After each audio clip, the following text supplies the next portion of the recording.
Hello, you beautiful people, and welcome to the 47th episode of the APAT show. It is indeed Super Sunday, and tonight's guest will be familiar to you all. Asa McGrath was a member of England's victorious team at the 2013 WCOAP, and he has the distinction of being the only APAT player to ever win 2 bracelets in a single day. Now, Asa and Leigh will join me to call your squads and roller play after this.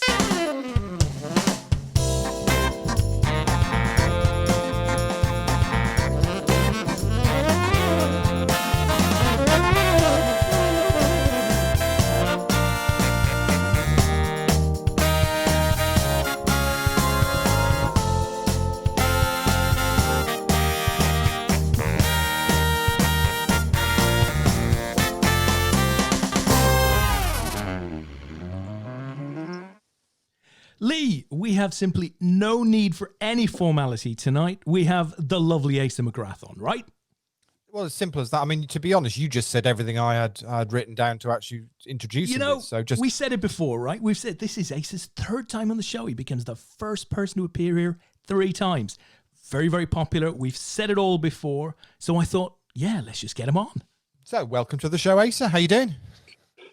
Good evening. Thank you very much. I'm very well. How are you both? Oh, yeah, really good, Asa. Sort of, it's all very quiet at the moment, which is quite nice. I wouldn't have said it was lockdown. It doesn't feel like lockdown. Well, it's a bit lockdown, but it's a bit sort of something else as well. But pretty quiet, I have to say. How has your weekend been so far? Decent. Played cricket yesterday. Still suffering the effects from that. And had a very, very, very quiet day today. Okay, just trying to recover. That's not a bad thing. I don't think we've become accustomed yet to having a big weekend. That still feels a little bit away. So tell us about the cricket. How many hours were you playing for yesterday, and where does it hurt? It hurts everywhere. Mainly the back. We started at 1 o'clock, 40 over game, and we finished. It must have been about 6:30ish. I opened the batting for my team because they were desperate. Batted for about 15 overs and literally could not stand up afterwards. Oof. Very good fun. Oof. Well, listen, yeah, I know what it's like. You play a game of golf, you haven't played for ages or whatever, you just move muscles in your body that you haven't moved for quite some time. I understand the pain. I have to say, Asa, I'm not a big cricket fan. I mean, I love sports and I've certainly watched cricket, but I'm not particularly knowledgeable on it. But I know England have been playing Ireland in a series of one-day games, tests. I'm not even sure what you call them, but yeah, we'll take your boys on at Gaelic football if you want. That's what I say to everybody who's been laughing at the Irish over the last couple of days.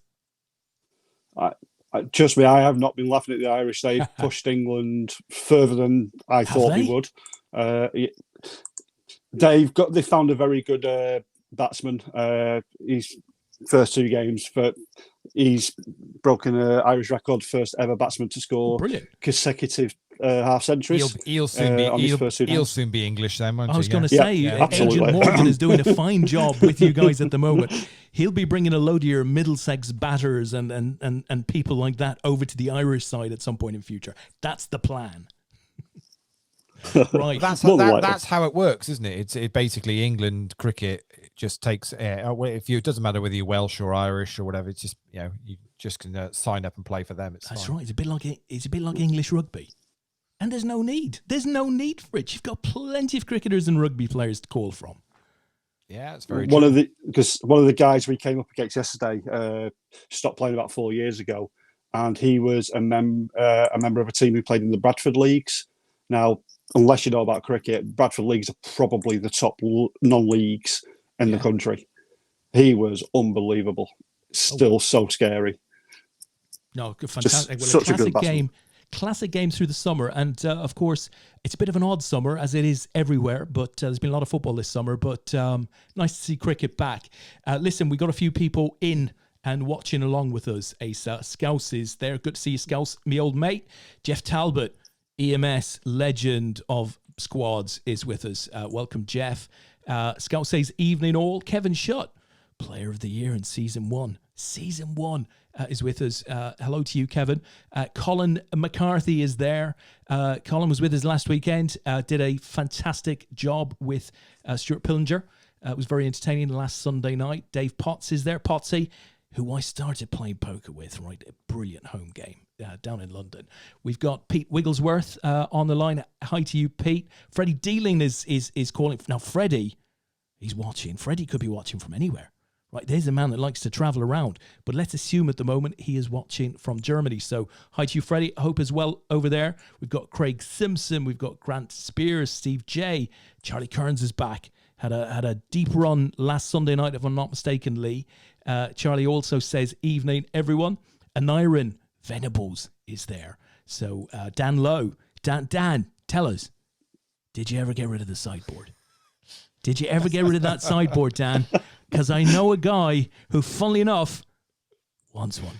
Right? I just get this he moves feeling around a lot. He's got a caravan, but he wants one. Okay, so I haven't seen Dan on the stream for a while. I think he's probably gone. I'll just leave it a couple of weeks and see if the guys have stopped mentioning my Turbo Millionaire appearance. Oh, sorry, Dan. We say it respectfully. I say it every time. We say it good naturedly. It was a great bit of banter that night, and ever since it has to be said. So Lee, what have we got going? Now, I know obviously the squads and the roller. How many in? Where are we up to in both of those? Yeah, so obviously we've got you've got already up on the screen the squads game, because we're as Gary shows his aces there, we're heads up in that. So that had just over $1,500 in the prize pool. These guys are playing for just shy of $700 up top now. Great. A bit of interest for Gary. Gary finished second and third in the two events last night. And is now heads up in the roller. So he's having a blinding weekend. Fantastic. Gary Young. So very well done to him. Over in the squads, 101 runners tonight. We are paying top 16, I think it is. Yes, we are. Basically, Celtic Storm have absolutely bossed it this week. They really have. Frank and the boys have done extremely well. I don't see them getting caught, but we'll keep an eye on it. We're down to 47 at the moment. Two of their players were top of the MVP going into today as well. Wow. So we'll keep an eye on that. But obviously, as we know on a Sunday with that, that can all change quite quickly in the MVP. So we'll keep an eye on that. But obviously, just to kick off, we're going to keep an eye on Gary and Stefan playing out this roller. They did start this pretty even stacks, about 700k each. But Gary's taken a decent lead now, and this may not take too long to finish, Asa. What do you think? No, not at all. The hands I've seen Gary have, he's hit pretty much everything so far, heads up.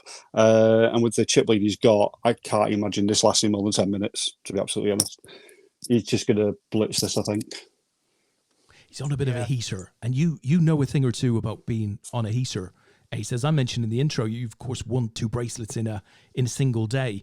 It's a great thing, isn't it, to just feel like everything is working in alignment for you. Yeah, definitely. Especially when I think more the way I play the game, as in I don't think about the maths, I think about the feelings and the thought processes and anything like that. When everything clicks and it's right, it just seems to work, and you make really good calls, and you make, even when you do make, say, a maths call, it just works out for you as well. And when you do go on heater, it's such an enjoyable thing. Then you just try and make it last as long as possible. And that's always the hard part. Yeah, absolutely. Absolutely. Well, listen, we have added some extra people since we last told you who was in the chat box, Asa. We've got Ian Thompson, Gordon Anderson, Gaz Howard is in the room. Simon Lawler is there as well. Andy Bayless has joined. Gunther Syrinx is back. I think Gunther was on last weekend as well.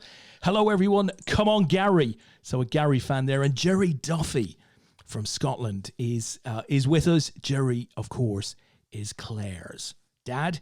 And, Claire, she's like a Brazilian poker player. She's only got one name, right?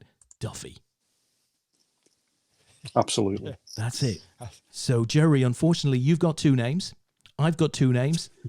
We share a part of our names, but Claire is just Duffy. legend of APAT, I have to say. Great girl, Claire Duffy. Right, guys. Absolutely. So let's see out these last few hands, and then I think we'll switch over to squads. So interesting. I was briefly chatting to Gary last night on Messenger about a couple of bits, and his last message to me last night, 23 minutes past midnight last night, was, "I will win something in the end one day." Oh, don't say that, Lee. You know what happens when you start laying out those lines. I was just going to go, do I say that before this finishes or never after say this that. finishes? No. Stefan's stock price is just raised. It's just gone up. It was Gary's words. It was Gary's words, not enough. mine. So that's okay. Yeah, but there's nothing wrong with at that point yourself. you just mention, you just have to mention the words Gaz Howard and an APAT, and that's it. Yeah, it's a done deal, isn't it? Yeah, absolutely. Yeah, definitely.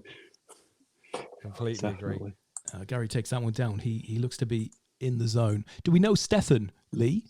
No, not really. He's got a UK flag, so I'm assuming therefore based in the UK, but don't really know much more than that about him. It's not a name I recognise, but to be fair, we have got through quite a few names in the past 17 weeks. We have indeed got through quite a few. Simon Lawler says, Bach incoming. We've got form, Lee. We've got a bit of form. It has to be said. Yeah, I'll take full responsibility for this one if it happens. So did either of you guys, I have to admit, I didn't see this, but did either of you guys see Lewis Hamilton sort of doing the last half lap? I did actually watch that this afternoon. With a puncture, that was pretty incredible. Sorry if I've just spoiled that for anybody. It was insane. Did you watch it, Asa, or have you? Yeah, I watched the whole race. Yeah. It was a little bit dull until the last 3 or 4 laps. I mean, I genuinely was quite surprised when it was Verstappen, wasn't it? Pitted to then go for the fastest lap. Why they didn't just bring Hamilton in as well and just be safe, but they decided to risk it. And I'll tell you what, how much longer would it have taken? Not another corner, I think, is all it would have taken. And actually, I don't think he'd have won it. Yeah, absolutely. It was I've watched F1 for a very long time. I've never seen anything like it. It's absolutely crazy. To me, with the amount of punctures in that last lap or two, I don't think it would have been the tyres. I think it must have been debris from something.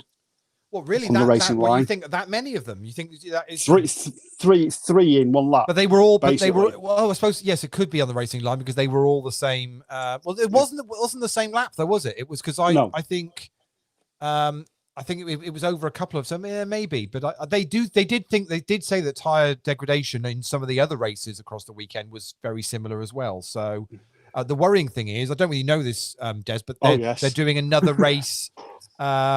At Silverstone next weekend. That's right. It's the Shropshire Cup, I believe. Yeah. So yeah, they did the same at the what used to be Spielberg in Austria. They ran 2 races in consecutive weekends, and I must admit, the first of them was an absolute corker. It was a great race. Second one a little more predictable, but I quite like the thought of that because I think you'll get a much more settled race in the second weekend. Is that definitely all happening and stuff? What? Yeah, for next weekend. Yeah, brilliant. Yes, great. Yes. It's the 70th anniversary. They've branded it up as the 70th anniversary kind of Grand Prix. So yeah, so it's pretty much the teams just stay there and in their bubbles and off they go again. Happy days. 2 things for you, gents. So for next weekend, the tyres, they're actually specifically at the moment going super soft, different tyres for next week. Yeah. They're going one softer on each of the compounds. Yeah, that's right. Which means it's going to make it a lot more interesting. And I've just Googled Stefan's Hendon mob, and if it is him, he knows how to play poker. He's had he won a bob or two, is he? Yeah. He's on the line. Sorry, Gary, hold for a moment. Yeah, he's had a good few cashes. Nothing winning, but he's certainly played like he played Goliath last year. Finished top 130-ish. So he's not won a tournament then, Asa? Is that what we're saying? Yeah. That's what we're saying. He's not won a tournament, but he's gone deep. I've known boxers who've gone deeper than that, Asa. What are you talking about? The problem is actually we say he's not one, but based on Gary's second and third last night, actually Gary's not much better at actually closing out on anything here. So his best result, he finished 9th in 550 EPT in Barcelona. Oh, nice! For 16.6k. That shows a bit of courage. For how much? 16.6. Okay. It's only it's only 5 figures. It's not. That's all right. Nothing major. No. Listen, Eddie Niascu has joined us and says good evening to you, Eddie. Jamie Kearns is there as well. Ian Air, ask Ian. If you've got a question, guys, anyone out there, if you've got a question for Ian, just hashtag it. Ask Ian. Medals are on the way, Ian. That's not a question, Lee. No. But it's just a message. It's a customer announcement. Ian had medals missing from about 1994, I think, something like 1994, that. Lee. 1994. Let me just get my black book out. I don't think we were operating in 1994. How do we know he's not selling them overseas? He told me he won the Latvian something or other, and I went, we'll get you a medal in the post, Ian. It'll be fine. Not worry. So. We do like Ian, I have to say, and hope you're well, sir. Danny Strange has just joined us. Danny's unfortunately just bust squads. So and closely followed by Cody as well, which I think is the first exit from the Celtic Storm this week. So, wow! So they've still got 3 of them in? I think so. Oh, that is checking now. Yeah, Cody's the first of the 4 to go. They'll be on strict team instructions, won't they? I don't think it matters what they did tonight, to be fair. They could have all sat out and still win it. Well, I'm always cautious to say that when the team that's chasing them is the Purple Ackies, because they've still got Dan, Austin, and Scouse in. And, we've seen those boys do some ridiculous stuff on a Sunday to win these things. So I think what is it, 280 points or something like that difference? 240. 240. Yeah. They'd have to come first and second. Yeah, and, basically. Pretty much. They had an epic week. Obviously I keep an eye on the tables, everything, and Wednesday morning when I had a look, I thought, "Yep, this is over already."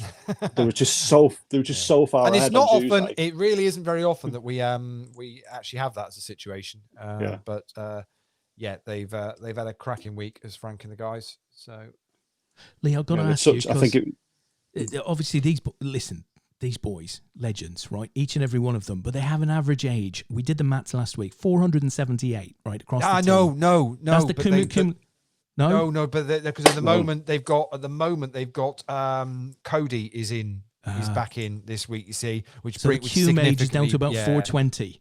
Significantly, affects that. So what happens, Lee? Is it in the currently T's and Frank? C's? It's Frank, Cody, Brian, and Shug at the moment are in Celtic Storm. Okay, well listen, this week pick any one of them apart from Cody. Okay, what happens in the terms and conditions if any one of them expires before the end of play tonight? Now, I know it's a long shot, okay, but this is exciting. If you reach a certain age, this is exciting. This has gone dark. This has gone dark very early. I need to know, Lee. I need to know just in case we need to put a press release out. I am quickly going to add clause Q into our T's and C's is that now. Q for quiet? yeah, exactly. Gone quiet. Yeah. Oh dear. So I think they've given Kev's having a bit of a I know it's not Kev who was in the team. I'm not sure who it was they swapped round, but because Kev's playing for 4 Nations, isn't he? So but they're so they've still got 3 in. 4 Nations are all done. They're in 3rd place at the moment. They're all completely done. Wild cards, I've got Gunther and Bodie still going well, so they might well possibly catch up for 2nd place. But it is Celtic Storm's pretty much done and dusted for the week. Lee, I think I'm in trouble. Oh, really? My little monitor here has just said to me, I read this in a Liam Neeson type accent. It just said, Lou Brush is watching with you. And oh, shit. No, I'm in trouble. Shug's watching, which means he's probably listening. He's definitely alive. Yeah. He's gonna have an issue about the whole age thing again, isn't he? I think so. Yeah. So we have a few others in as well. Liam Pickering has joined. Welcome to you, Liam. Charlie Curran says, "Hey, Talal Hamodi, get involved in this. Great fun. It is great fun." Jamie Edgehill is in. The Ackies, are they in with a shot tonight? Never. Yeah, Purple Ackies are second place at the moment. So Dan and Scouse are still going. They're looking to hang on to second place. Although they did say they don't want to do second or thirds. They either win it or nothing. But they could end up finishing second here. They take second. And still, obviously, they're in with a shout. I think both Scouse and Dan could potentially do MVP as well, quite possibly. Listen, I'm laughing slightly because I've just seen that message from Lou. He says, I'm listening. Right? Yeah, that was more bad Scottish than bad sort of Liam Neeson Irish. But I could be Asa, you just pack it in, all right? No more comments about that. Yeah, Asa. Yeah, all right, Asa. Nothing. Yeah, I'll be quiet now. Yeah. That's right. These guests, they just don't have the media training, Lee, right? The media training. It's very significant training, that. Glenn Whitehead has joined us. Jason Chillmate has joined us. Hi to you, Jason. Hi, Glenn. Chris Hibbard, Liverpool fan, still nursing a hangover. Right, there's a few of us still nursing a hangover from, when was it? I don't know. A week or two but ago. Liverpool fans are okay because you've got nothing to do for the next month. I know, but that's great, isn't it? That's fine. Yeah, that is great. Unlike some of us, the other supporters who've we've got plenty to get excited about. That's right. You're going for the Thursday night cup, right, Lee? We are going for the Thursday night cup. Yeah. Oh yes. Yeah, Thursday night cup. It'd be a great end to what's somehow turned into a half decent season, really.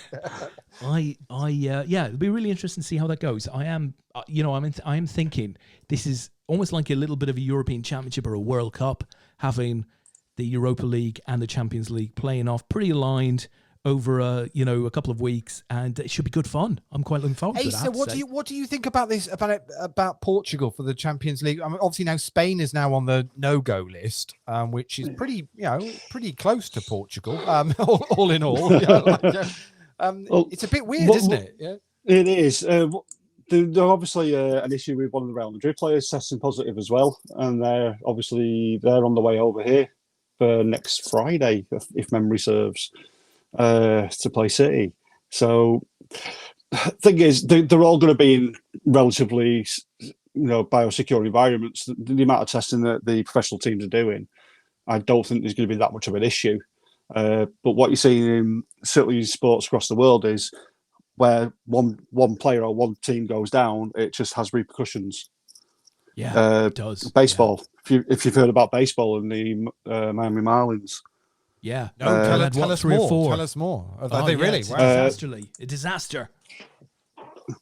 Yeah, they started a 60-game season, which for baseball is basically nothing.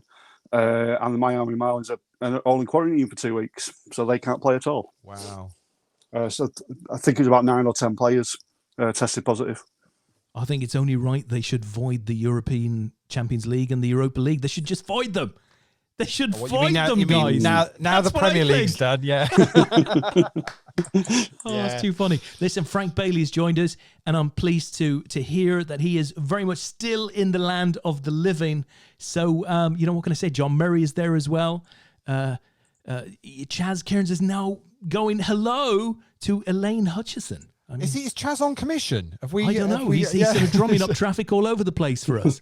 Love it. Absolutely. He's like one of these guys that holds the old golf sale signs. If you've seen them around, I'm sure. Yeah.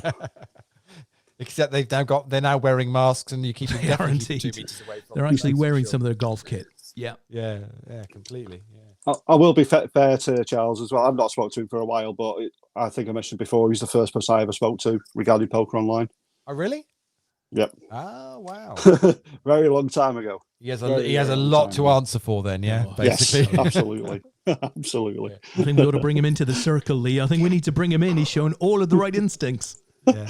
So what's the situation with you at the moment, Asa? You're up in the northwest. Are you in one of the areas that's been put back on lockdown, or are you yes, to avoid it? Okay. Oh yeah, very much so. I'm literally a mile from Manchester City Centre, so I'm probably as far from the city centre as the casino again, if that gives you any indication. Yeah. Okay. And to be honest, I'm not surprised in the slightest.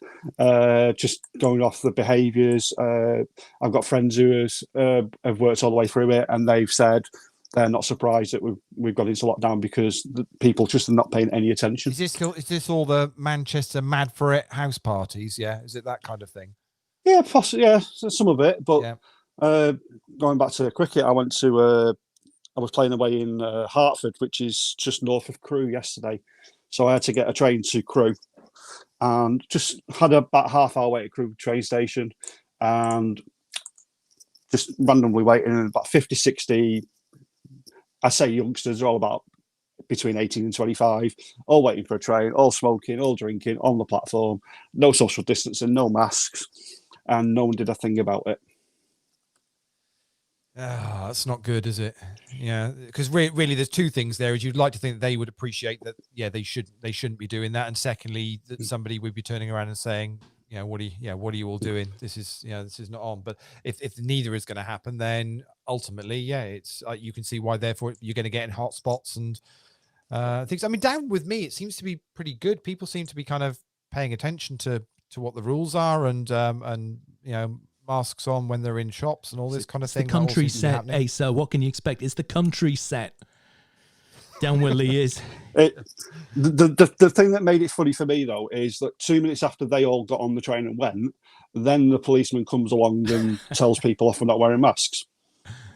Absolutely, seriously. It's selective vision. There's been a lot of that going on, I have to say. So in the roller here now, Gary's really, this is the first time now where Gary's had a proper significant chip lead here. He's sort of 6-1 chip lead. Now this could be, we're certainly going to at some point here get an all in and a call. It's gone quite a lot longer than I thought it would do. Yeah, no, I agree.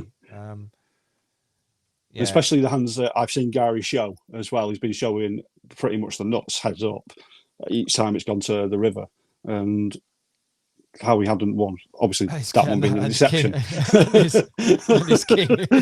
King High takes it down, but I think the trouble is he's got one move here, hasn't he? Now, I mean, Stefan's playing 12 bigs, so it's.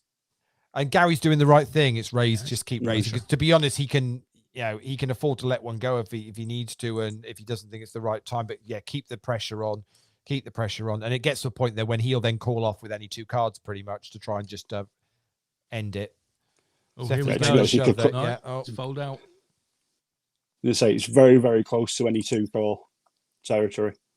My range now to call will be extremely wide. Yeah, but again, Gary's doing the right thing. It's just apply the pressure, keep making it small raise. Doesn't need to commit him all in. Just keep the small raises going. And Stefan at some point's got to make a stand with it. And it could just be that, it's enough. Gary's got enough in his hand to say, I'm going to do it. There it is. Ace 5 versus Jack Deuce. And we're done. And that's it. That is Very well done to Gary Young. So a second and a third last night. And he finishes his weekend with a first place in the roller, $695. Very well done to him. Awesome bit of work. Stefan Bratinov picks up $432. Peter Monroe, we didn't mention, who was in third place for $278.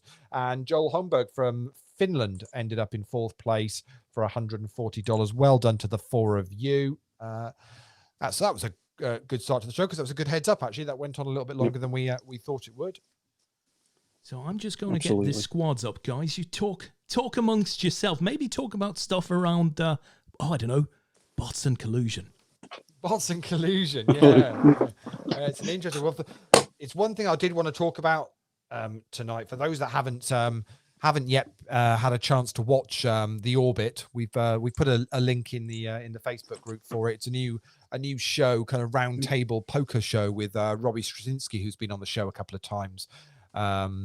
Chatting, certainly was on last week chatting about it. So it's a great thing where they get some industry guys and some professional poker players in and just talk about subjects. And so if you haven't yet had a chance to watch it, do go and catch up on it. It's on demand now. It's an hour long in total, but it's great. If you're doing other stuff, you can have a listen to it in the background over. But one of the subjects, Asa, from the first pilot, the first episode, was discussing about bots and collusion. And and there's it was fascinating because there were some proper insights into what was what's going on. Now, I'm hoping Des has got I do. Shall I run it? Do you want to preview it? Yeah, go for it. I'm going to run it then. Okay, here we go. Just run it. Yeah, let's just run it. Very important to hear, of course, as far as online poker, the player perspective. Chad, you haven't, I don't know if you're really too active on the playing scene, but certainly in terms of your live reporting duties, that has shifted in recent times to the online poker events. So you're much more in that world at the moment. What are your thoughts on this issue? I get asked all the time by players in the United States, mainly recreational players, where can I play online?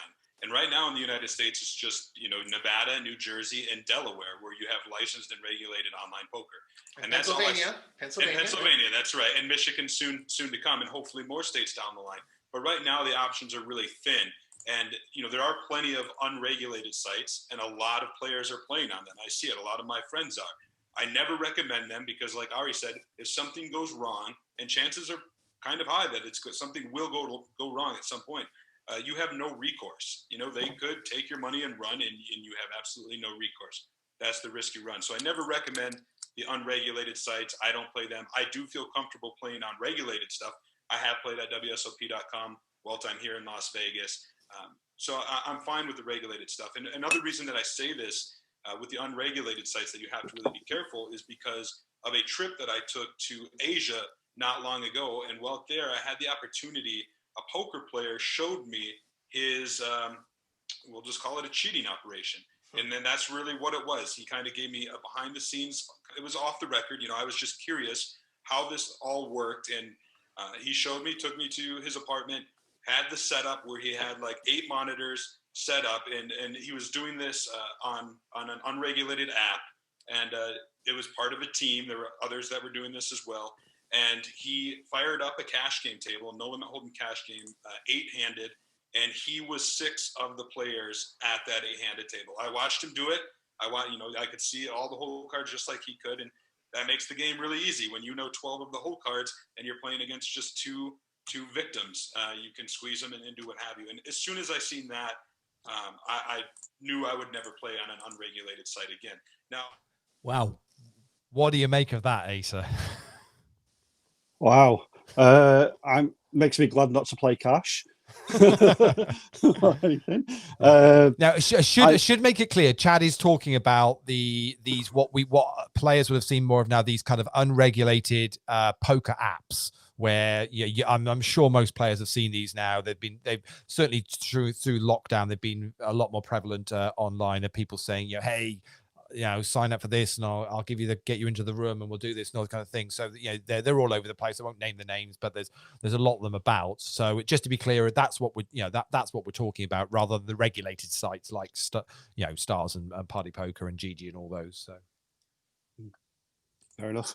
Luckily I've not come across them. It's I've been quite happy with playing what I've been playing during lockdown, especially, and to be honest, I've never gone anywhere near anything other than the big sites, to be fair. And it is quite shocking. I've had a few things back from Stars over the years saying your game was found to be, there's some sort of issue with the game. Here's a bit of a refund. But apart from that, well, funnily enough, that's interesting because both Ari Engel and Jonathan Little, who were on that show, on that panel, both said exactly the same thing about Stars in giving refunds. I mean, Jonathan was talking about getting thousands back because of the stakes that he plays. But that's really interesting to know that that for a more recreational player, Asa, that actually it still happens for a recreational player as well. And it isn't, and it isn't just, well, we're only focusing on the big money. They'll look at the lower levels as well. Yeah, those will be targeted as well, pure because it's a little bit easier for them. Especially if they're unregulated, then it just gives them much more opportunity to get in and take money from people. It is just scary what can happen. But do you feel confident with online, the online sites you play on, that they're a level playing field, and they're doing as much as they can to manage it? Because I mean, we spoke briefly before the show about this. So I want to just let you know we were going to talk about this, and you can't remember your exact words, but you said, well, but it's been going on for pretty much ever, isn't it? That there's been bots and collusion. Yeah, there's always been things going on. It's people sitting on the cash table and 4 of them are mates, it's the same type of thing. And going back to certainly my starting days, luckily, like I say, I've never really played cash at all online. But going back to my starting days of tournament poker, there was always that thought in the back of my head is what if, but nothing ever really came about it. I've never really felt in any situation that there's something really dodgy going on, and if there had been, it would have flagged really quickly. I think, people making ridiculous calls against you and stuff like that, and getting it right every, more or less every time. Yes, it happens in poker, but I think we're kind of blessed in the UK with the, the way the gambling commissions work, etc. They are pretty strict anyway, so I'm relatively comfortable. Yeah, no, but obviously, I guess it's easier live, because if you sit down at a cash table in your local casino and you don't know the players, I guess you can quite quickly get a vibe as to whether you think, well, these guys know each other, or or they're regulars, and as to what's going on. Online, obviously, it's a lot harder to be able to kind of pick up any nuances as to what's going on. Yeah, definitely, absolutely. It's thing is, when there's gambling involved, people are always going to try to cheat somewhere. There's always going to be people trying to make money and cheat. It's the same in any type of money making scenario. So it's just being aware enough that they're actually out there. Yeah. I think, and knowing what to do about it. Yeah. And as Simon says, stay away from unregulated sites, full stop. Yeah, I was going to say, that's exactly what I was just going to say. Simon's posting in the chat, but we're interested to know what you guys think in the chat. Let us know. I mean, have you had any experiences of kind of, where you think, there's been bots or collusion or something like that, and how was it dealt with by which sites? And interested to know from a recreational player's point of view, how you feel. Are you comfortable with the regulation that's out there? Are any of you playing on any of these poker apps, and does it bother you, or are you quite actually, it's a case that actually you're playing the game for a social, the social side of it, and wanting to play in the entertainment side of it, and ultimately, not necessarily worried about it? Be interested to know what you guys think. Pop it in the chat and let us know. As we've just brought up a squads table now, so we're down to 33 players in the squad, so it's starting to get to that pinch point. I can see both Shug and Brian Frew from Celtic Storm are pretty much short stack now. Cody's already bust, but I think, as we were talking earlier on, I think they've already done enough this week. Yeah, they're pretty safe, aren't they? I can't imagine anything other than them winning by. I think they'll want their target now will be try and get a record point score, which will be tricky, but I think that's what they'll be going for. Yeah. There was an interesting piece on that on the Orbit show as well, where Ari Engel, who's say a professional player, got a sort of $7 million in winnings, was quite scathing of the WSOP.com over in America, and where they've been obviously doing the bracelets for the World Series online, the first section of them, just in their lack of care regarding kind of security issues and that kind of thing. Obviously, he was comparing them to the market leader, that kind of thing, I guess, in stars. Although, to be fair, I think Party are pretty much, they seem pretty switched on to this kind of thing, and also having things like the real names and that kind of side of it, I think makes a massive difference to being able to manage these things off. I must admit, with APAT, having real names at the table, I think just makes such a difference. Yeah, definitely. I remember going back to playing some of the initial online APATs and having absolutely no idea who any of the players were, and trying to figure out who was who was well, I say part of the fun is probably the wrong way of looking at it, but it was part of the thing as you go along is who are these actual, what names have they got? Like, obviously, people like Rob Swindles has got the same poker name virtually everywhere on every site, but not everybody is aware of that. No, but I used to when we used to do the results, we used to get players that got really quite irate if we would give away their alias. Who they were. Yeah. But very much the longer they could keep it quiet, they were, the better as far as they were concerned. Definitely. So just answer Simon's question: Will the Orbit be put on YouTube? Yeah, it is on YouTube. So you can watch it on demand on the Poker Twitch channel. So twitch.tv/poker. And if you've not registered for that channel, I really recommend going to do it. There's some good content on there, and it's well worth a watch. You can also go onto the Facebook page Twitch Poker, and you can watch it on demand there. So fb.com/Twitch Poker, and also it's on Des. It's on the Card Player Lifestyle YouTube. Card Player Lifestyle. It's in there. You'll be able to find it in there. And of course, did you mention Facebook, Leigh? I did, yes. Yeah, so that's very close to home. Just link up with the Facebook group. I will pop a couple of links in the chat now, so you guys have got some options of where to watch it. But it's well worth it, and already I think the plans are well ahead for episode number 2. So. Charlie, your question in chat. It was either Blue Square or Victor Chandler, and I can't remember which one it was because it was that long ago. But it was certainly that, good 15 years ago now, mate. Very long time ago.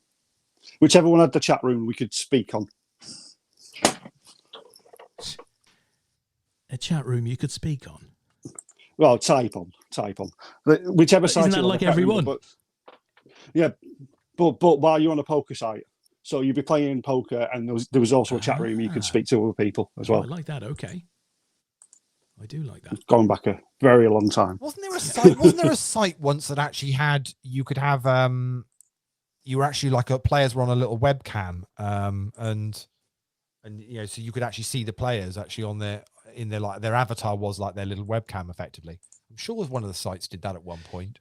888 did a bit of that. I'm sure 888 did a bit of that. I'm not sure if they're still doing it. It does ring a bell. Obviously not massively popular within the APAT community, I think is what we're saying there. Yeah. Absolutely. And that's why we operate a radio show. Yeah. Yeah. No. Very, very much face fit for radio, definitely. As Eddie takes that one down, knocking out... Pete, we got a bit of controversy here, Leigh. Have we? Oh, go on, we got to follow this up. Our journalistic instincts.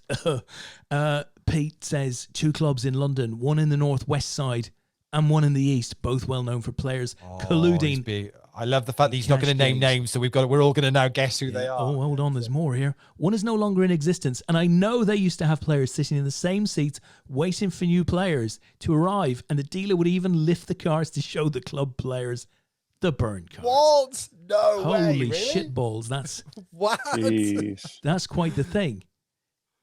Wow. Wow. I think we ought to get Pete on, Leigh. I think we ought to get him on just to try and lift the information out of him.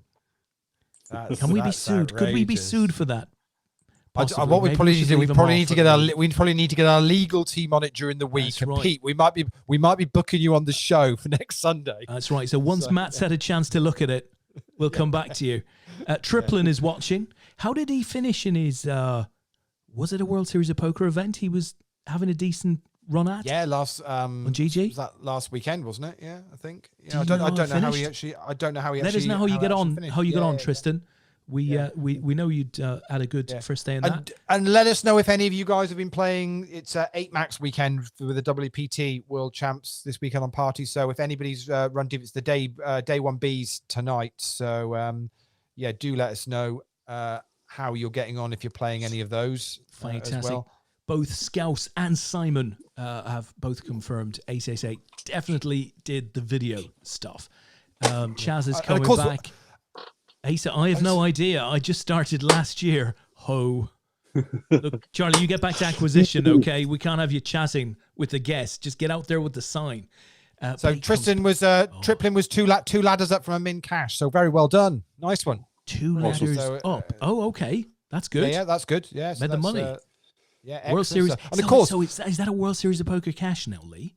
Is that a World Series of Poker flag on Hendon Mob? I don't think they're putting the online ones on Hendon Mob, but of course, since the last show, Des, we've had some major success on well, it ended up on Tuesday night with the Pot Limit Omaha WPT Paresh, event right? last year with Paresh, Yeah.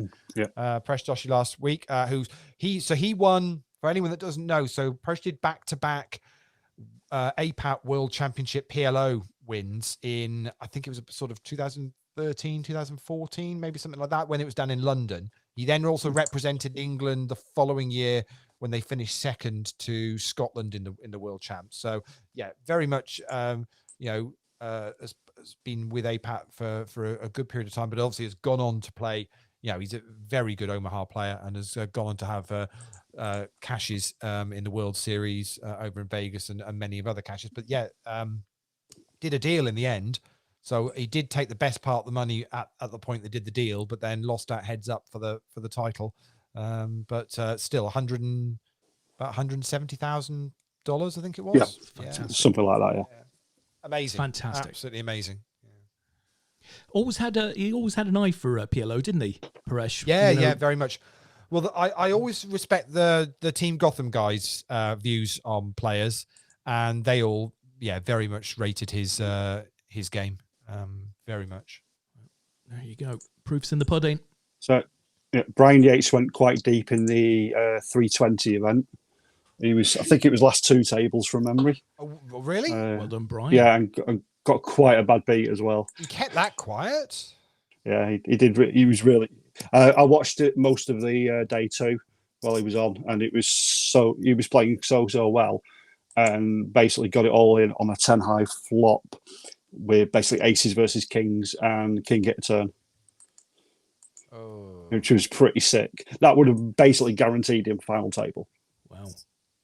But again, and Brian's very, very good player when it comes to Omaha. I don't know if you saw, Lee, but he put a picture of himself up in his new West Bromwich Albion top on the Facebook. Why would a couple of days ago? Looked like a bloody big barcode. What is going on there at the Albion? Why it was outrageous. Can't think. I had to step back. I felt dizzy. Oh. Have Liverpool released their kit yet, Des? Oh yeah, it came out yesterday. Yes. I didn't know that, but all I saw, I don't know. Did you see? I've Paul seen Haycock's? everything, Lee. I've seen everything. Did you see Paul Haycock's comment? Apparently, you've copied. I did, yeah. You've copied Walsall's that's kit, it. Apparently. They were slightly different. Is that true? I have to say, they were slightly different. Okay. They were ever so slightly different. Walsall's featured a 1975 V-neck. Right. I think with quite a chunky sort of fabric thing there. Yeah, I think Liverpool's has Kevlar built in. It's a different design. There was a bit of green in it though. There's a bit of green in both. Fair enough. It's obsessive for Liverpool fans. The green has. Ours is a bit crazy paving style. Don't really like it. Fits with your defence. I don't think we've released any new. It seems ages since we released new kit. I don't know whether they're hanging on because we're still in European competition and they're hanging on to do it. I don't know. I think City's deal changed. Well, I think if some of the deals changed, because the Liverpool deal changed, didn't it? You've switched to Nike. You're Nike now, aren't you? So yeah, we think we'll be worth about 80 plus million this year. That's huge. That is huge. Does it depend on any? Does it depend on anything, or is it? We've got 20% of revenue on sales, so 30 million fixed plus 20% of revenue. Now, nice. But it's all about the distribution that Nike has. So previously, Liverpool would have sold a lot of shirts through the likes of JD Sports and is it JD Sports? What is the one? Sports Direct. Mike Ashley owns. So of course, those guys are buying those shirts wholesale from us. So we're making about £8 a shirt on sales out of those types of venues. But if you sell them out of Nike shop, you're making like 40. You're making about you're just making a ton of money. Yeah. So I think that's good. That's half a player in today's money. Well, exactly. Just back on the Paresh final table, Simon's just posted up to say, so Joey Ingram has done if you've not seen the clip of James Dempsey explaining to Joey Ingram what APAT is, trust me, go and watch it because it's quite funny. But anyway, Joey Ingram's done a video of that final table analysing the play. So if you like your Omaha, go and check that out as well because it's well worth watching. And you can watch a guy that 5 years ago was playing APAT and is then going for a WPT title. Just amazing stuff. So we're down to 22 players now in squads. Top 16 are getting paid. So, and they're about 5 minutes away from a break at 5 to the hour. How are you going? So Ace is also playing a were you playing was it Omaha knockout? PLO8. PLO8. You still in it? I am 7 of 18 at the moment. Excellent. So we're in the money. Brilliant. Just doubled back up again after getting quite short, but it's pretty easy going at the moment. To be honest, it's fold or shove. It feels like, even though I've got 32 bigs, it still feels like a fold or shove table. Wow. Jesus! What? So Chaz is all in with 10s against Gordon's aces. Gordon seems to take a lifetime to call, but Chaz hits a 10 on the flop, and then Gordon turns the ace. Oh, for an absolute huge pot. So Chaz is must be nice. He's going no. What? And Gordon says, "Unlucky fella." What he really means is, "Hey, them's are the breaks." Yes, I'm happy with that. I won't mention Gordon taking me out earlier either, but I was short stacked, to be fair. I feel like we just missed some sort of Gordon's alive kind of comment. Yeah. Did you see they've that's back in the cinemas? They've done it. They've reworked it all into kind of like 4K digital. I don't know how they do these things, but yeah, you can go and watch Flash Gordon if you're a bit of a kind of a geek, that kind of thing. Yeah, you can go. It's back in the. They've redone the whole thing. The old one, the 30s or 40s, or Ming the Merciless. No, the one from the one with the Queen soundtrack and all that kind of. Okay. So when would that have been? When was that? That was 70s? No, that wasn't 90s. That was earlier than that. Way earlier. It couldn't have been 70s. Shall we settle on 80s?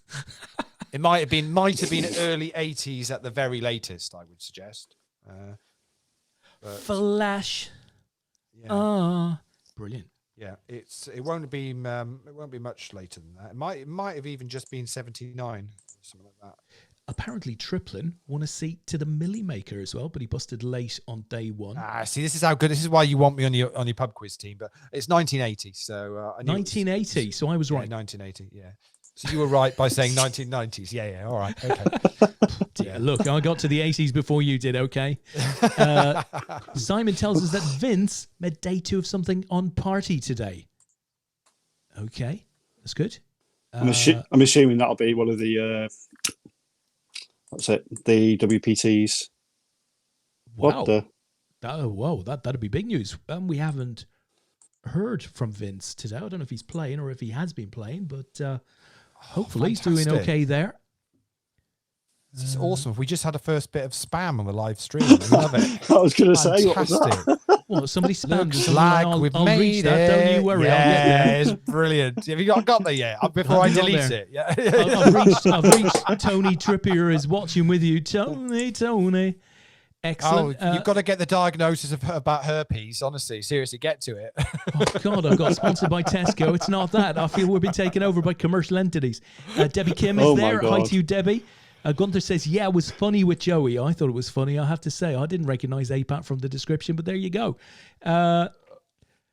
Okay. Why do I get a feeling that it's Satyajit that you're both referring to? I'm very happy for what Dr. Kazuka has done for me. I was diagnosed with herpes 4 years ago. I lived in pain with the... oh, my word, it goes on forever. I'm not going to read all of this out. Well, yeah, I will... I'm sure we all know what a good dose of herpes is like, right, Asa? Yeah. Simon's just reported in for us, and I will remove that comment. So. God bless you too, my friend. God bless you too. Just be careful out there. Very nice, and Mr. Weaver. Simon, have you ordered enough pills for all of us, or just for yourself? Let us know. Oh, I've never had one of them in the old chat box before. What was it? Robbie said the other day. So we've made it when you get spammed. That's it. There you go. That's a true sign of volume. Yeah, absolutely. So the wheels are falling off. Celtic Storm, Shug's out, Frank's out. Luckily, I don't think it's going to make a blind bit of difference to them because they've had such a cracking week already. It's not going to make a bit, as Asa and I were saying earlier on. We're down to 20. We're just about to go on break. Especially with Scouse out as well. There's no chance now. Yes, no, that's all done. In fact, they are going to struggle. I think they're going to be relying on Dan, who is 5th in chips, so he's doing okay to hang on to 2nd place, I think. But we'll work out in a bit. Now we're down to 20. Who we think can still overtake the MVP? As there comes the break. So, and we'll work out where we are. So so Pete thought it was 79. So Flash Gordon was 1980, but it's been reworked anyway. So you can go and see it in. It's just amazing how they can do that. To be able to kind of all of a sudden make something that wasn't filmed in kind of 4K. But yeah, I can't remember the term clever. for it. They up. Oh God, I can't remember. But it's pretty. I imagine it's impressive. a fairly painstaking process because although you can automate a lot of it, I'd imagine you've still then got to go through and manually check it all and make sure it all kind of works. So, I tell you, Lee. I've mentioned Flight Simulator on here before. I'm sure I have. As a wee lad, I used to play those early flight simulators. Well, the Microsoft's latest product is coming out on August the 18th. And they've been teasing it now for several months. And there's been very active beta groups and lots of amazing information coming out of Microsoft to, build up the product. And its USP is the quality of the planes and airports and stuff, first rate. But the real USP is the use of Bing Maps for the Earth, the planet, effectively. Okay. Yeah. And it is photorealistic, and they've had some amazing tech for building up, flat structures so that they resemble. They look 3D. Yeah. Absolutely, they resemble what's in the real world. And you can, when this thing comes out, you'll be able to fly over your house, right, and recognize it. There's cars on the roads, the water moves. Your airplane has like 1,000 points of wind engagement, so that you can feel things moving all over the place. Absolutely stunning game. And when you mentioned Flash Gordon and sort of building up the graphics, this came to mind. So I think it'll be. It's next level for gaming. Now, obviously, flight simulation is not going to appeal to the youngsters of today who are out there streaming on Twitch, I'm sure. But just think you'd be able to pop in a plane at any airport and fly over stuff. It's just amazing. The technology is great. I mean, we've spoken on the show before about some of the virtual sports stuff that's out there at the moment, and it's just, it just looks like you're watching a real, sporting event, whether it be basketball or greyhound. Well, we've done greyhound racing on the show, haven't we, and stuff like that. It's just insane, and it is all all generated for each. It's even that the virtual Grand National that they do. Oh, it's fantastic that you get to see, and it's just so realistic, so clever. So it's sad in one respect because it looks like a bit of a roadmap to a future whereby going out and doing things mightn't be as important as it is today. And I don't know how far off something like that might be, but you could definitely see a situation 20, 30 years out where actually you don't need to leave your house. Now, that would be bad, but it's coming. What, you mean it's like the last 4 months? Essentially, yeah. But you would do it through choice. Can you imagine, Lee? Through choice. No, we've chosen to do this for the last 4 months, haven't we? It's just, Have we? Yeah. It sort of feels that way, but yeah. Well. I genuinely think things will, the last sort of lockdown will see a change in people's kind of attitudes, and there'll be a change in companies' attitudes as to how people are going to work. And I think we'll see the high street massively change again. I think we'll see supermarkets change. I think we'll see office space change. I do think that there's some big companies that have a friend of mine works for Siemens, and they've closed down a load of their offices and pretty much said, clear your desks because you've proven that you can work from home for the last 4 months, and we're going to downsize and use the space elsewhere or whatever, and so we only need you in the, to come in and hot desk for 1 or 2 days a week, and that's perfect it for those that want to do it. And big, you've got big companies actually taking the opportunity to go, let's do this. What are we hanging on for here? So why wouldn't they? As long as Gary's in the right reasons. Gary Young's in the chat, so very well done to you, Gary. You did say yesterday, one day you'll win one of these things, and well, that was tonight. So winning the Sunday roller, so very well done. Nice job. Well done, Gary. Going back to the virtual sports, there's a guy called James Baldwin who a couple of years ago I think won the world's fastest gamer. He's an F1 driver. He's actually gone into the realm of real world motorsport. Had his GT race today and actually won the event. Wow. You've been talking about this before. Actually, it might have been when you were last on, Asa. Actually, it might have got mentioned. Jimmy Broadbent, you were talking about Jimmy. That's it. Yeah, he won. Where was it? He was at Brands Hatch, I think it was today. Fantastic. His first professional race as well. Well, isn't it interesting? You watched the Formula One earlier on, because we've obviously mentioned that, but there were no fans in the stands, but from a television watching point of view, no problem. I didn't really notice any difference apart from there was some empty stands. I didn't really feel anything was massively, much different from a TV viewing point. And bear in mind, that's ultimately where the finances and the audience is. Does it make a difference? I've never really found the kind of to understand the motivation for people to go to a Formula One track and watch an event. Have you ever been to one to watch one, Asa? Or no.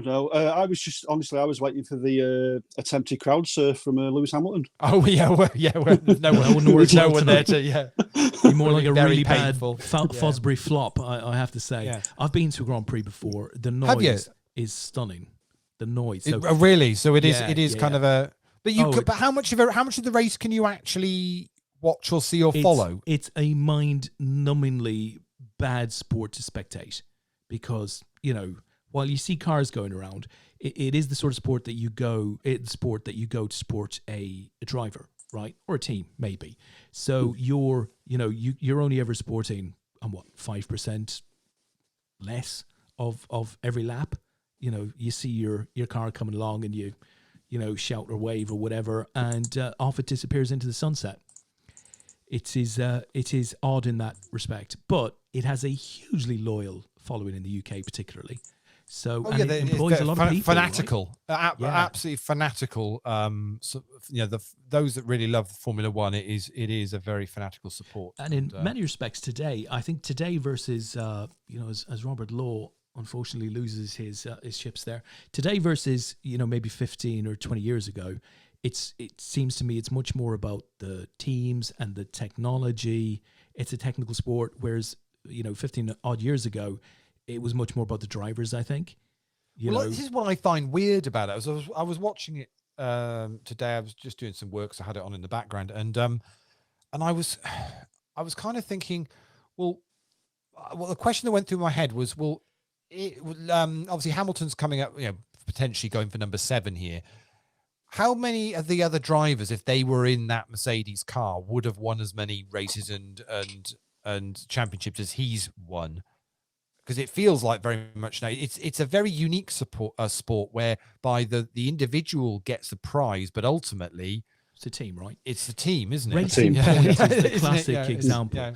So Racing Point was Force India, right, before it was bought out by a multi-billionaire.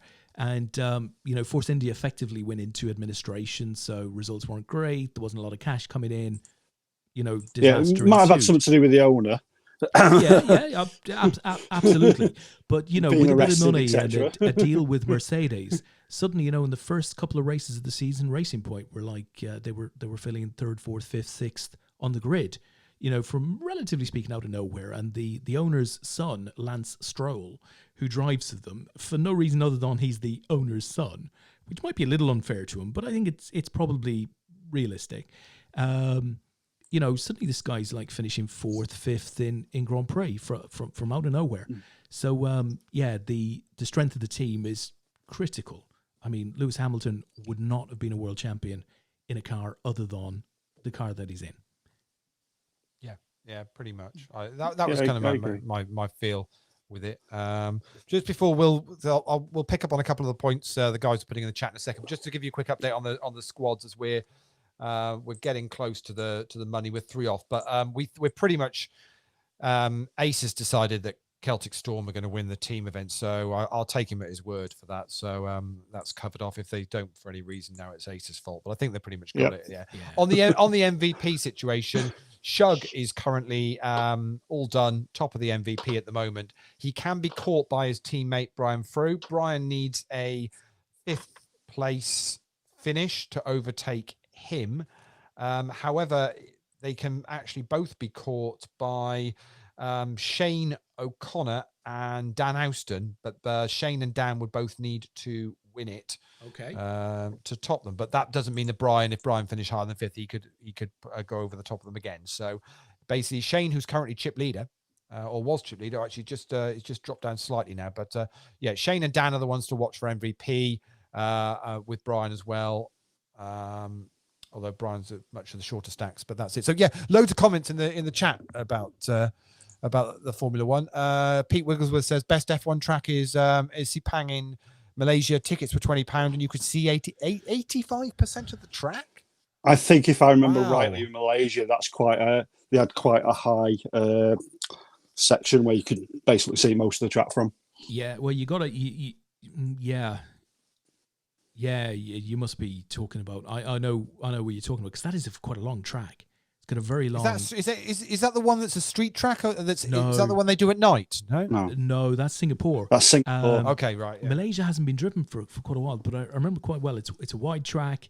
The back straight and the main straight are parallel to each other, and it's like they're almost right beside each other. It's a very unusually shaped track. They're like in the center.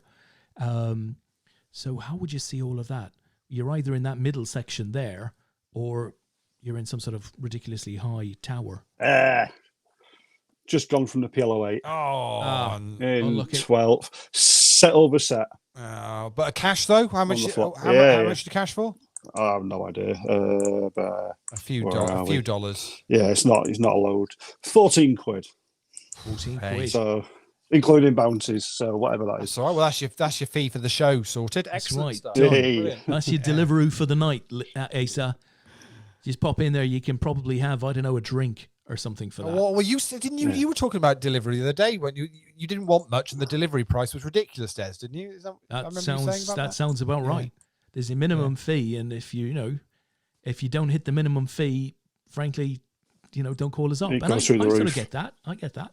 Yeah, that's very good. So Pete also says, so actually looks like Pete's done most of the circuits by the looks of it. He's been to Monza as well. So Monza.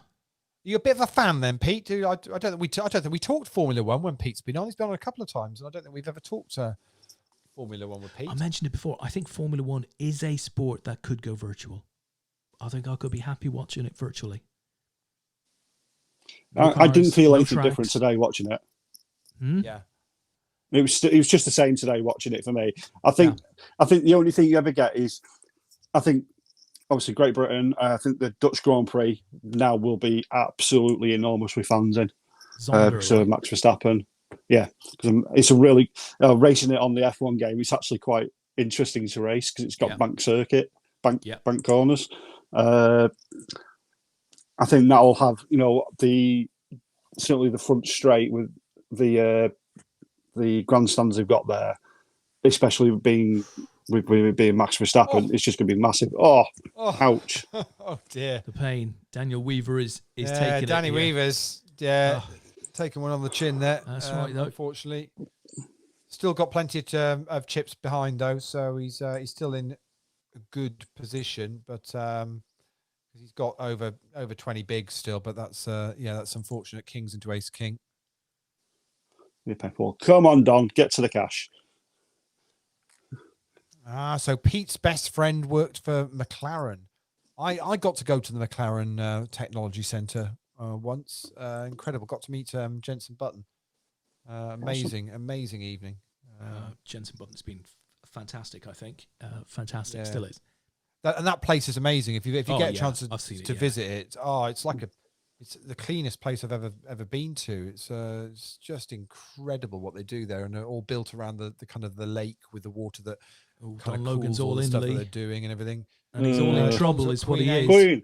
Yeah. Oh, boom! Called it. Sorry, Bloody Charles. hell. He's hit the last 2 cards, Lee.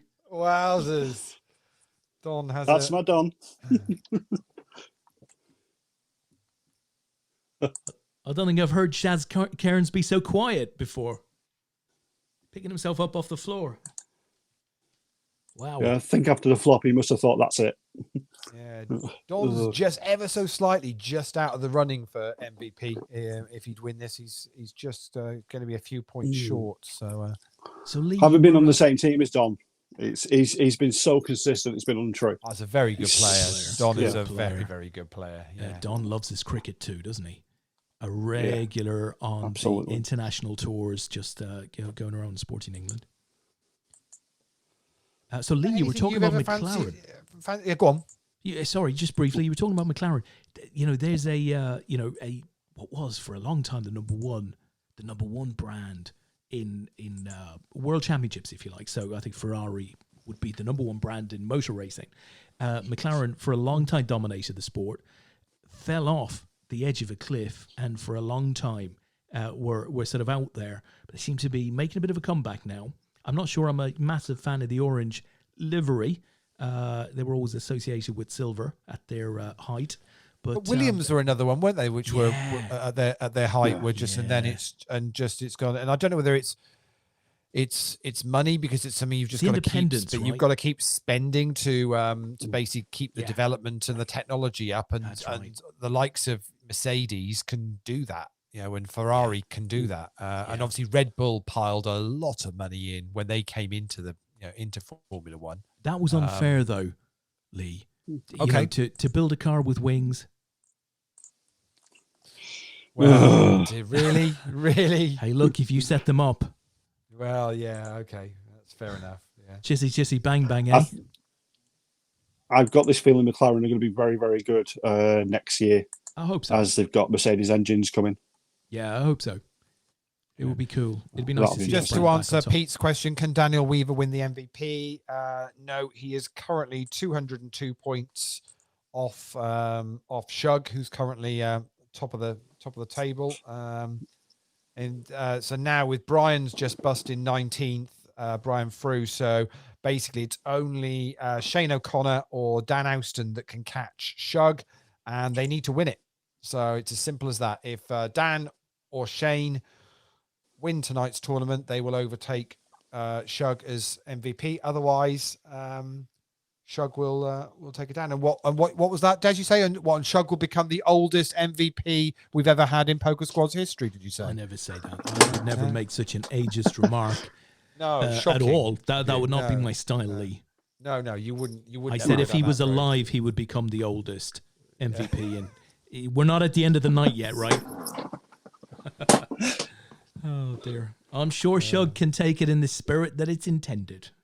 But at the moment, tricky one. So Dan is currently 9th of the 18 remaining, and Shane is 10th of the 18 remaining. So they've got a little bit of work if they want to try and get this done. But obviously Dan's points are obviously going to count for Purple Aki's trying to hang on to second place in the team event as well. So, which they've currently got. Let's have a look. 4 Nations are all done.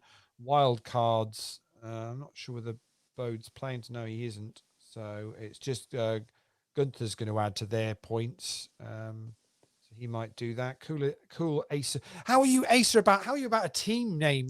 Team being named after you now. That's great. Loved it. Well, they actually told me about it in advance because they couldn't decide, and it just came up in the chat that they were having, and I just laughed. It's basically I believe that they just wanted to knock me off the top of the perch of the teams, and they've done that quite well. since they've come in. Oh, that's outrageous from Pete Wigglesworth. Says if can we change the MVP to MOAP? Oh, Pete, no. No, there's no need for that, because seriously, Shug is listening. There's no need for that, Yep, straight away. Yeah, absolutely. So, question from Simon Lawler says, if Shug wins it and his team win, who's second in MVP? Who will get the prize? That's a very good question. Well, second currently in the MVP is another one of the Celtic Storm teammates, but third place at the moment currently is Gary Young, who's just won the roller. So Gary is potentially going to be on for the added value this week for the MVP, if none of the others can overtake. But he's a bit way back, actually. There's a chance that Dan or Shane could catch Gary without actually winning it. So so it could all change as we see Ed and Don all in. Oh, that's not a bad flop, is it, really? Yeah, that's worked out okay. Don's going to see another double up through Ed Cook this time. Very difficult blind on blind. You don't mind the shove from Ed there, do you, Ace? And obviously with Don waking up there with an ace, he's gonna call, isn't he? It's an all day play. You're not going to do anything different unless you're an absolute nit. So I might fold the small blind there, but nah, never. Not in a million years. So Chaz asked the question, are we going to get a virtual WCO? Yeah, basically what we're going to do, Des is going to virtually deal every single hand via a Zoom call in a green suit. That's how we're going to work this. So it'll be great. Honestly, it's going to work really, really well. Now we are getting. You are going to see an APAT Worlds online is going to be happening once the WPT finishes for the summer. We will be there, but obviously we'll get details out as soon as we possibly can when that's going to be. But it's likely to be October time. Just to let you know. And just a random question from me on it. Do you have any rough ideas of buy-ins yet? Do you know? Or have you not thought about it yet? No, we are looking. We're looking at potentially some. There's a few options, to be honest. There's because Rob and the guys. Don't say it. Yeah, no, I was going to say Rob and the guys at Party are very keen to support it. So we've got a few different options on what we're going to do. But as is always the case, we're going to make sure that it's affordable for the players. We want everyone to be able to get to play these events, but that the prize pools and the kudos from winning them is what you'd expect from an APAT Worlds. So we're going to try and find that balance to make it as good as we possibly can. Excellent. It's been a couple of years since I've won one, so I need to win another one. As Ed's got it all in with King 10 and Adam's got Ace Jack. And the Ace Jack is going to be good enough, and we're going to lose Ed, unfortunately. Ed has not run well on this table. No, not at all. And we're now one off the money. And Ellie's just quadded up. She was on 40k a minute ago. She's now up to 180. Yeah, looking to hang on. So we've got Vince. Short stack. We've got Nelly there, just a few chips more than him. So they're both hanging on, trying to. Chaz is not actually that far farther up as well. There's a few new names in there actually tonight, so it'll be interesting to see how they get on. That's for sure. But we'll just say one of the players in there that I've played a bit against, certainly the last 2 weeks, is Mark Bishop. Okay. I don't know him, but he's pretty damn hard to play against. Very difficult to know what he's got at any stage. He seems to be, like most of the players, pretty loose aggressive, but it might just be the way I play against him or something, but he always seems to have that one hand better than I do. Oh, really? Oh, don't you hate those players? Yeah. Yeah, all the time. All the time. It's just one of those things. It's like, to be honest, obviously I don't know how good a player he is yet, but I started to treat him a bit like Dan Elston. So against Dan, you want to make sure you've got a really good hand. Otherwise, he's going to bet you off it. So I can't work out now whether Pete is now suggesting other APAT events we should have in the Worlds, or whether he's talking about other things we should talk about next time we get him on the show. I can't work out which one it is, but we've had some darts discussion in the past on the show, haven't we? Actually, That was one of the first things that kind of came back. One of the first things to be televised back, live sport, wasn't it? That's right. It was that cheating scandal of players just sticking. Yeah, because they were effectively playing. The board. They were effectively playing in their own homes on a kind of a webcam to show their throws, and then it was all the scores were being worked out centrally. Yeah, quite crazy, really, when you think about it. Wasn't it like the if memory serves, the distance of the board was wrong or something? Yes, I think that's what they were saying. Yeah. Well, so Peach said they were going to have spectators of the Crucible. Well, they were until the announcement on Friday, when that all got they had them there on stopped. Friday. So and then that was it. So it's what the rest of the sports tester events they were going to do have all been stopped. But I'm assuming there were fans in at Goodwood during the week. No, it was supposed to be. Was it supposed to be? And they stopped it before the announcement on Friday. Then was that? Yeah, I believe. So. I don't remember. I don't remember hearing that anyone was there. I know the cricket was day one. Yesterday was supposed to have spectators, and they all got pulled as well. Yeah, it's a weird one because I don't see what's changed to not still be trialing that kind of thing. Because they need to find, a solution. I mean, the Premier League have come out and said that starts the 12th of September, the new season. I mean, what's your gut feeling? The both of you, do you think are we going to see a whole season with no fans, or do we think? I mean, from a TV point of view, I mean, having every single game televised has been brilliant. I don't go to live football, so for me, it's been amazing. But would you guys want to have another whole season where you couldn't go and watch the games? No. I think it'll be. I think we'll get to sort of winter time, and one of two things will happen: either it'll get much worse or much better. I can't see it staying as it is for now. So I reckon they'll start introducing it sort of October, November time. Slowly but surely improving. Whether they do it like they're planning to do in some sports where they talked about having a medical certificate in the Premier League. So if you have the actual medical clearance to go to the game, what do you need? So what do you need to get that? That I have no idea. I just remember reading it. I'd imagine it to be this person has been tested and is cleared. In the previous 48 hours or 7 days? Be they're actually doing they're doing a trial on this, guys. It's been agreed with West Bromwich Albion. So it's a giant barcode. Right, giant barcode on the shirt. Basically, if you feel cool enough to wear that, then you're in. It's fine. Not a problem. And as long as you've got your name spelt in capital letters, they'll let you in. Yeah, is that pretty much it? Yeah. Absolutely. Oh, it's getting feisty in the chat box. They're talking about test events. They're saying small crowd, so Man City, etc. Be fine. Straight in there, it'll be fine. Listen, Asa, how did you feel about Arsenal winning your FA Cup yesterday? You know what? I didn't know a thing about it because I was playing cricket, so therefore it didn't happen. Oh, salty. That was a bit salty there. To be absolutely honest, on the team chat, Danny's obviously a big Arsenal fan, and all he was saying was #14 all night. So, you know what? We train their manager for them basically. So we train their manager. Yeah, in effect. To be honest, it was everybody wanted to see the Manchester Cup final. That's what it should have been. It was. I was really happy to see the London Cup final, and I was ecstatic with the result. I have to say. I'll tell you what. I was stage. I could have named the 1, 2, 3, and 4. That's the order I'd have gone in. I genuinely was gutted for Wolves. Wolves. Yeah. Genuinely gutted for Wolves. Oh, have they lost out on their European place?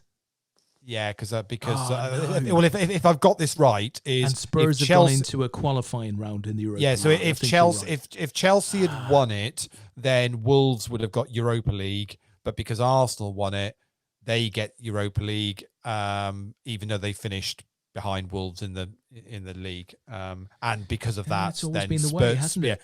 Yeah, because of that, now Spurs have to play extra qualify. They have to do the kind of the Wolves qualifying from last season sort of thing. We were in a bloody car park with hundreds of cars either side of us. Is at the end of last season, Liverpool played Wolves, and I was talking to a couple of Wolves fans after the game, and they were saying how excited they were to be going into the Europa League.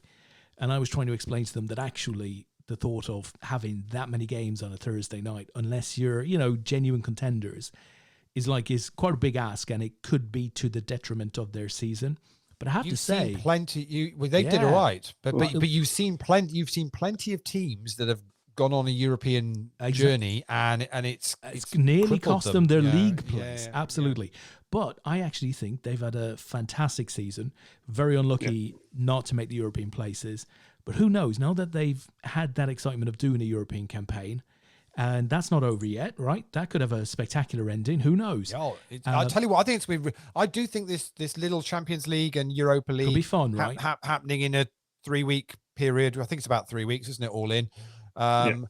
With games most days, I think it'll be great. I think it'll be a really good spectacle for a couple of weeks. Well, really I think those teams that aren't in it have obviously focusing on resting and getting ready for a new season, but the teams that are in it have just got to use it as a pre-season. And treat it as that. Here's the thing. So as Simon is alluding to in the chat, if Wolves win the Europa League, they go into the Champions League.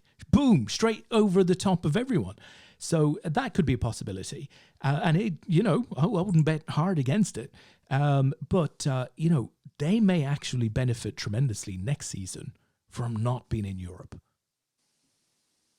Yes, because they're likely to spend again, aren't they? So they're likely to spend I would again. have thought. And the benefit of one game, 2 games every, let's say 3 games every 2 weeks, the odd midweek game. I mean, they're going to have fit players. They could really work for them. So just update on the squads, because we lost Shane O'Connor, who was going for MVP, needed to win it. He busted. It was the bubble, unfortunately. And then we've had a couple of quick exits. Arabella's gone in 16th. We lost Nelly in 15th. She was hanging on. Just lost Chaz, unfortunately, in 14th place. So as always happens, once the bubble bursts, we get a few quick exits. So the story here now is very much a case of, can Dan Austin win this to take the MVP for the week? Okay, here we go. So a couple of things. It was uploaded on BBC Sport website about half an hour ago. Frank Lampard believes starting next season is on the 12th of September is too early, given his side schedule. Who's that? What they've got one more game. Yeah, because they're not going to get through that. So what's his issue? Yeah. In fact, to be honest, he might as well just put a reserve side out and say that's a done, a done. Well, I mean, okay, stranger things have happened. I mean, who'd have said Liverpool would have come, 3-0 down to Barcelona, last year. So these things can happen, but I don't think that Chelsea team is anywhere capable of doing that. I don't remember Liverpool getting too much sympathy when we played 2 games in 24 hours in December on different continents. Exactly. In different competitions. But neither of those really counted, did they? Really? Oh, come on!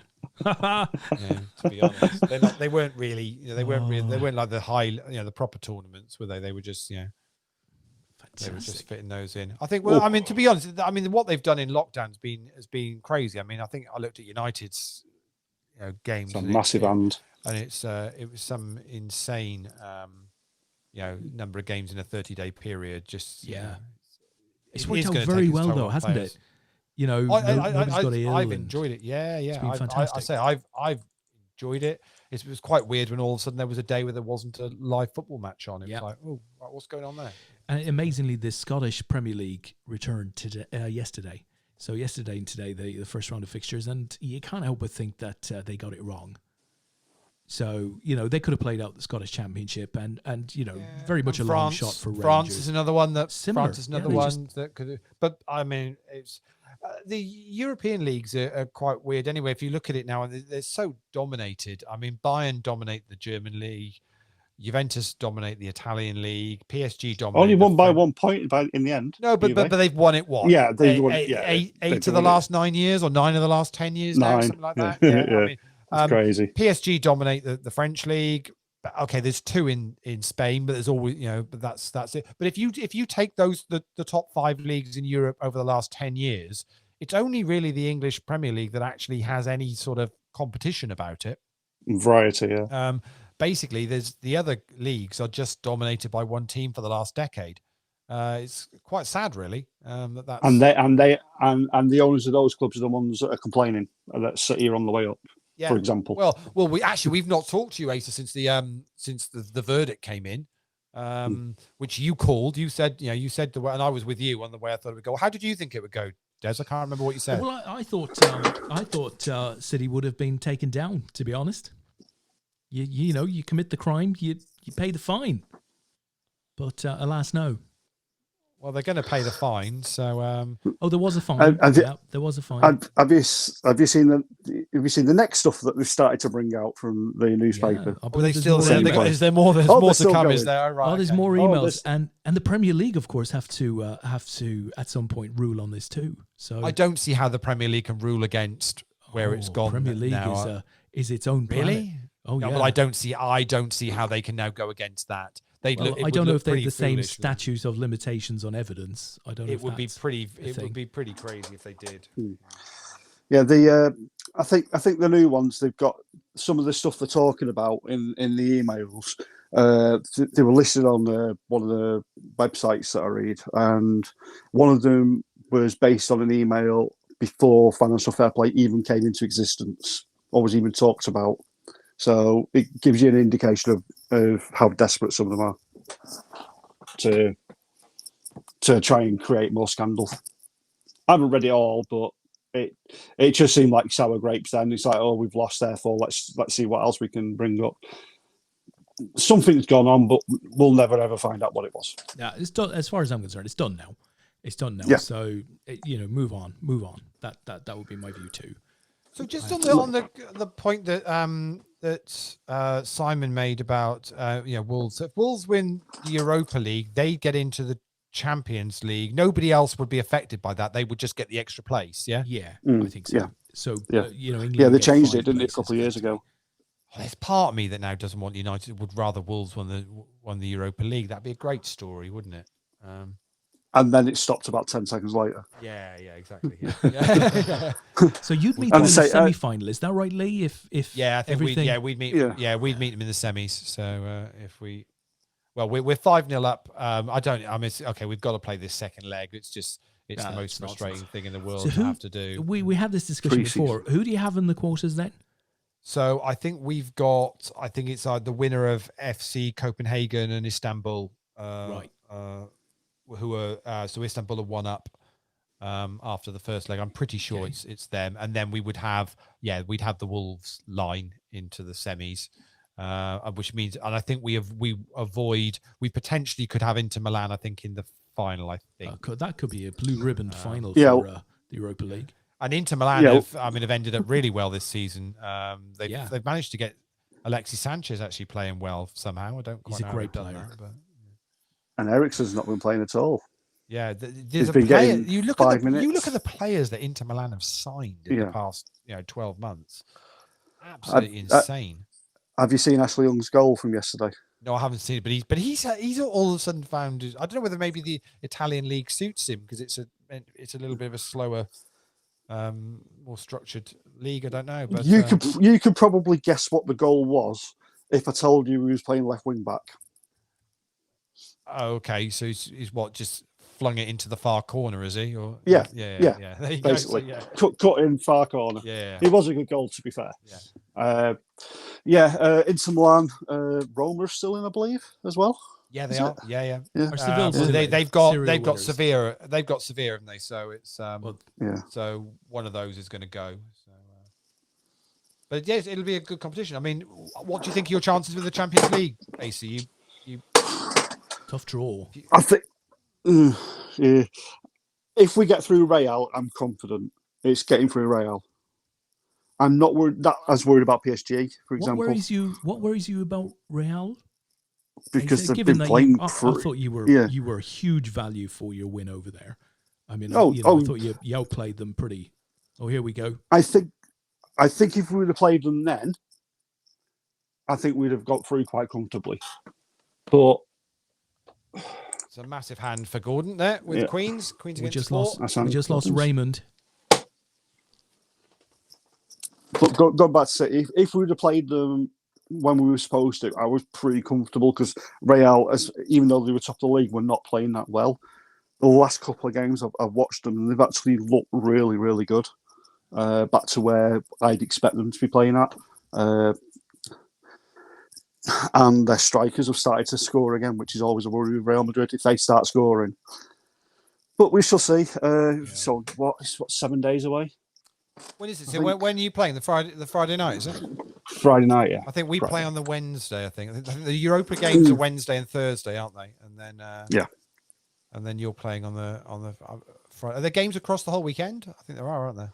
Yes, there are. I've seen the schedule, and it was like. Well, the Champions League is Friday. Champions League is Friday and Saturday. Yeah. I'm amazed they've not. They're both. So there's 2 games on the Friday, 2 games on the Saturday. I'm amazed they've not staggered those to make them 6 o'clock and 8 o'clock, and then you can watch them both. I don't know why they've set them at the same time. It seems very strange. Yeah, that is a strange one. But then, so the Europa League is Wednesday and Thursday, and then the quarterfinals starts on the Monday. And of course, they're now going to be just one-off games, aren't they? So yeah. Ooh, yeah, of course they are. Yeah. So the whole thing is, but again, those games, that for some reason they've scheduled them all to start at the same time. I don't understand why. Yeah, it is weird. Was that awaiting broadcasters picking the games up? Do you think? Maybe. I'm only looking at the schedule on BBC Sports, so it might be that it changes. But I can't believe it. It would seem crazy to not stagger them. Because it just would be, it just makes a lot more sense. But then again, they never really have they, in the past? So, and I know it's different at the moment, but Champions League, apart from they changed to 6 o'clock, didn't they? So they had a couple of games at 6 and the rest at 8. They've never really done it before. So I'm with you. It'd be stupid not to have them at separate times because they just have an audience for 4 hours. Yeah. Exactly. Double your advertising. And there is going to be some cracking one-off games. I must admit, as much as I guess in Europe, it's quite nice having the 2-leg games and whatever. The thought of this being played on neutral ground and just getting it all, I'd say it's really exciting. I'm quite looking forward to it. Do you think will they inscribe the asterisk on the trophy? What they put the. No, I checked. I was going to say, like, I checked it. I looked at a lot of close-ups. There's no asterisk on there. I thought they changed I'm to an A. I'm joking with you, right? I'm joking. I've been through the pain barrier now. I've come down the other side. I'm quite sort of demob happy on the whole thing. I'm happy to be out of it, and I can have a little bit of fun. I was quite surprised is when the lockdown stuff got announced on. Well, it was actually Thursday night, wasn't it? I think from in and all the areas that kind of were being done. I thought, how is Liverpool not on that list after after the past couple of weeks? How have they managed? So basically, all of those people that were celebrating and obviously not social distancing, and actually Liverpool's okay, totally fine, totally it's fine, like, not a problem at all. Yeah, highly possible they weren't from Liverpool. Well, there is that. Yeah, I highly doubt it. Yeah, I'm going to say I thought the happiest people today would be Forest fans, given that County didn't come up again. Was that was the playoff today, wasn't it? Yes. Yeah, Harrogate won. Oh, Harrogate won. Did they? But that's a great story. Harrogate. Yeah. Winning that's fantastic. So is Betty still playing up top? Betty of Betty's Tea Rooms. That is the premier sort of location in Harrogate, isn't it? Betty's Tea Rooms. Is it really? I've never been. Come on, please. My only other Harrogate sort of fact that I know is I think after Bucks Fizz won the Eurovision Song Contest, the following year we held it, and we held it in Harrogate, I think. Did we? Yeah. Dan Howson's out. So yeah, Dan's just busted in 10th. We're one off the final table. So that That's good news for Shug. That I think well is done, going to be that. Well done, Shug. Congrats, my friend. Great win. it's going to be an MVP for Shug, but obviously it's going to be a double. So it's MVP and team success as well, which means the MVP added value will move its way down the list a little bit. So it's currently going to be sitting with Gary Young, and I don't think anyone's going to be able to catch Gary, who's left in. I'll have a quick look now once it just filters through.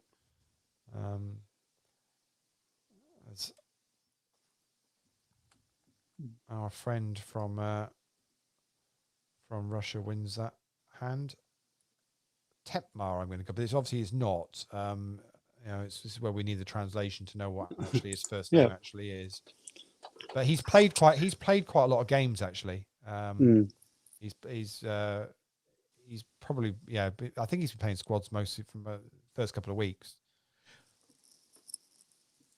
Yeah, there's a bit of grief going on over and back between him and Gordon, which Gordon, to be honest, is over the Queens at the moment. It's the messy, Queens and the four. Well, it was the Queens and the fours hand from earlier on, and our Russian friend there was the first to chat. To be fair, and I think Gordon's just standing his ground quite rightly. I think it was a case of I didn't quite see how the betting went or how they got it in with the Queens versus fours, but ultimately, Gordon's not doing anything with the pair of queens there, is he? So the beauty is it's done now. Chips in. Done now. Move on, right? Yeah, exactly. So I'm just looking to see who's left in that might be able to overtake Gary to steal the added value. Obviously, the MVP for the week is going to be Shug, and that doesn't get taken away from him. That's very much it. But the added value might well be going elsewhere. Currently with Gary Young, but I think Mark Bishop, who you mentioned earlier on, Asa, he's 100 points off Gary. So a third might just do it for him, actually. Yeah, possibly a top 3 finish for Mark. I mean, he could just steal that added value from Gary. We'll see how that plays out. They're playing hand for hand now because they just won off the final table. So, and regards to the squads team, is second still up for grabs, or let's have a look. Is that basically gone? So purple Ackies are all done. Let's see who's still in. Don't think there's many left. Gunther for the wild cards would need a win, I think, to take second place for the wild cards. I don't think Gaz isn't playing for your team tonight, is he?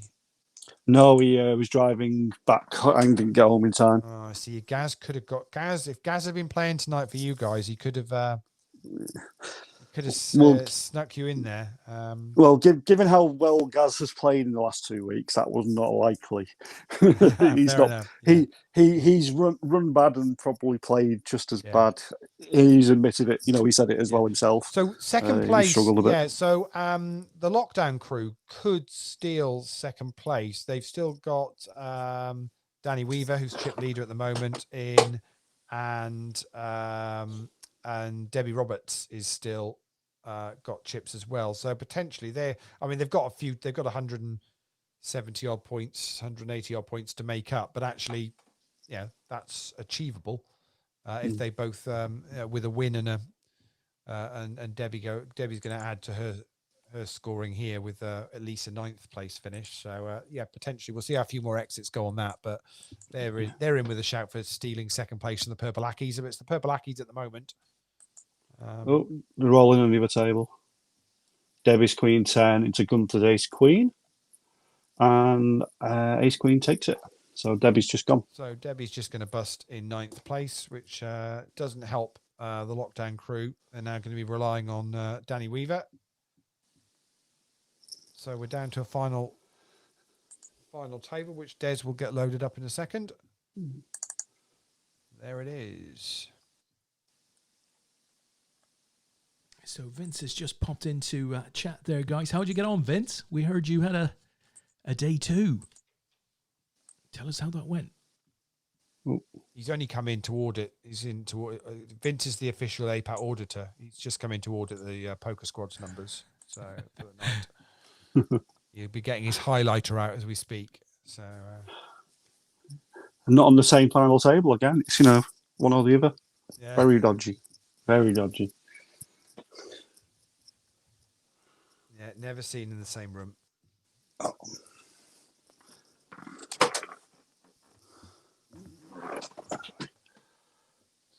Yeah, it brings a bit of interest to the last table, doesn't it?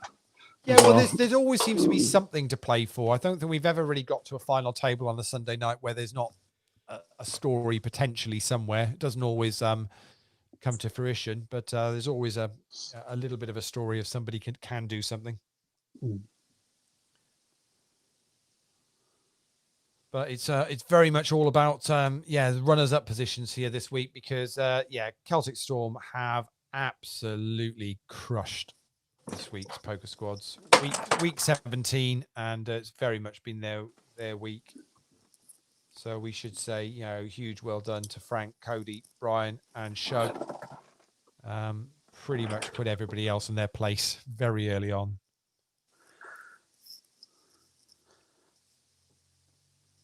And when I've been on the tables with those guys, I've been trying to put pressure on them, and they'll just turn up with a massive hand. They're like, "Oh, great!" It's just been one of those. I think it's been one of those weeks for them where they've played very, very well, but when they've needed the hand, they've had the hands as well, which is always nice. Yeah, and that's not taking anything away from them. No, they have been absolutely epic of course, this week. And the thing is, Asa, I mean, when you talk about the players in squads, obviously you're currently still number one ranked player at the moment, and I think you're also top of the average points from the whole 17 weeks or 16 weeks. Because obviously we won't have counted this week yet. So you've been playing with most of these players for 4 months now. Oh, that's a nice flop. Wow, what a flop for Mark Winchell. It doesn't get much better than that. He's going to double up through Daniel. Yeah, it's been interesting because obviously I changed teams about 5 weeks ago, and the thought processes behind what the guys have been doing has been basically the same in terms of we do this against this person, we do this against this person. Tonight I mentioned about one of the players. This player does not fold if he hits a pair. Doesn't matter what's on the board, he will not fold. The instant reply from Danny was, "Yep, I've already got it. I've already got all that info." So they're actually, there is a lot of communication, certainly from my end, about players, and I've had to change my game quite a lot as well to cope with that, because I know, like for example, Peter's. I spoke to Peter quite a few times. And he said he's got quite a lot of notes against me now, so I've been trying to change my play to put him off that a little bit, and others. I'll tell you what. We'll get you logged in on Des's account. That'll fool him. Yeah, you won't know what to do then. Obviously, don't do that, kids, because you'll get your party poker account banned. But yeah. But that'll mess with him. You won't know what to do then. But it's weird. It's like when you put my my stats up for the for each individual one, and then my three weakest were Wednesday, Thursday, Friday by quite a distance. So I just decided, right, I'm just going to play differently, because obviously what I was doing in them didn't work. And the first week I didn't get any results at all, but then last week I got a fourth and another final table, I think, if memory serves, just by playing slightly differently.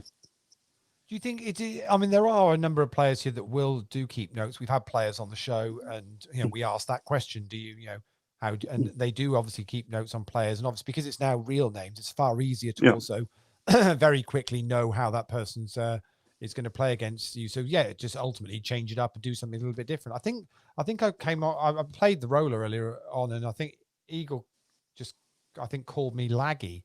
I'm assuming it was aimed at me, but might not have been. But I don't know how people how do you think people think you play, Des? I don't think they know how I play, Lee, because don't any of them have seen me play. You've played a few online games. It'd be interesting to know what people. How would people? I mean, let us know in the chat. How do you think, if you had to describe how you think Des, what do you think Des's poker game is? How would you describe him? We'll see what they say. But reasonable to assume that the perception and the reality might be leagues apart. Oh, probably. I'd imagine. Yeah. It would be interesting to see, actually. Yeah. So it's one of those, like, I've actually asked Peter. I actually asked Peter because I know Peter takes a lot of notes. I actually asked him what he's put down about me. Obviously, he didn't tell me. Oh, I've read his notes on you, Asa. It's a fascinating read. It really is. To be honest, I got to page 7, got a little bit bored, so I just flicked to the end to find out who done it. So that was pretty Definitely. much it. Yeah. I'll be honest. Probably what I think I've been playing squads for 13 weeks, and I think I've only made 4 notes on people. Oh, really? Okay.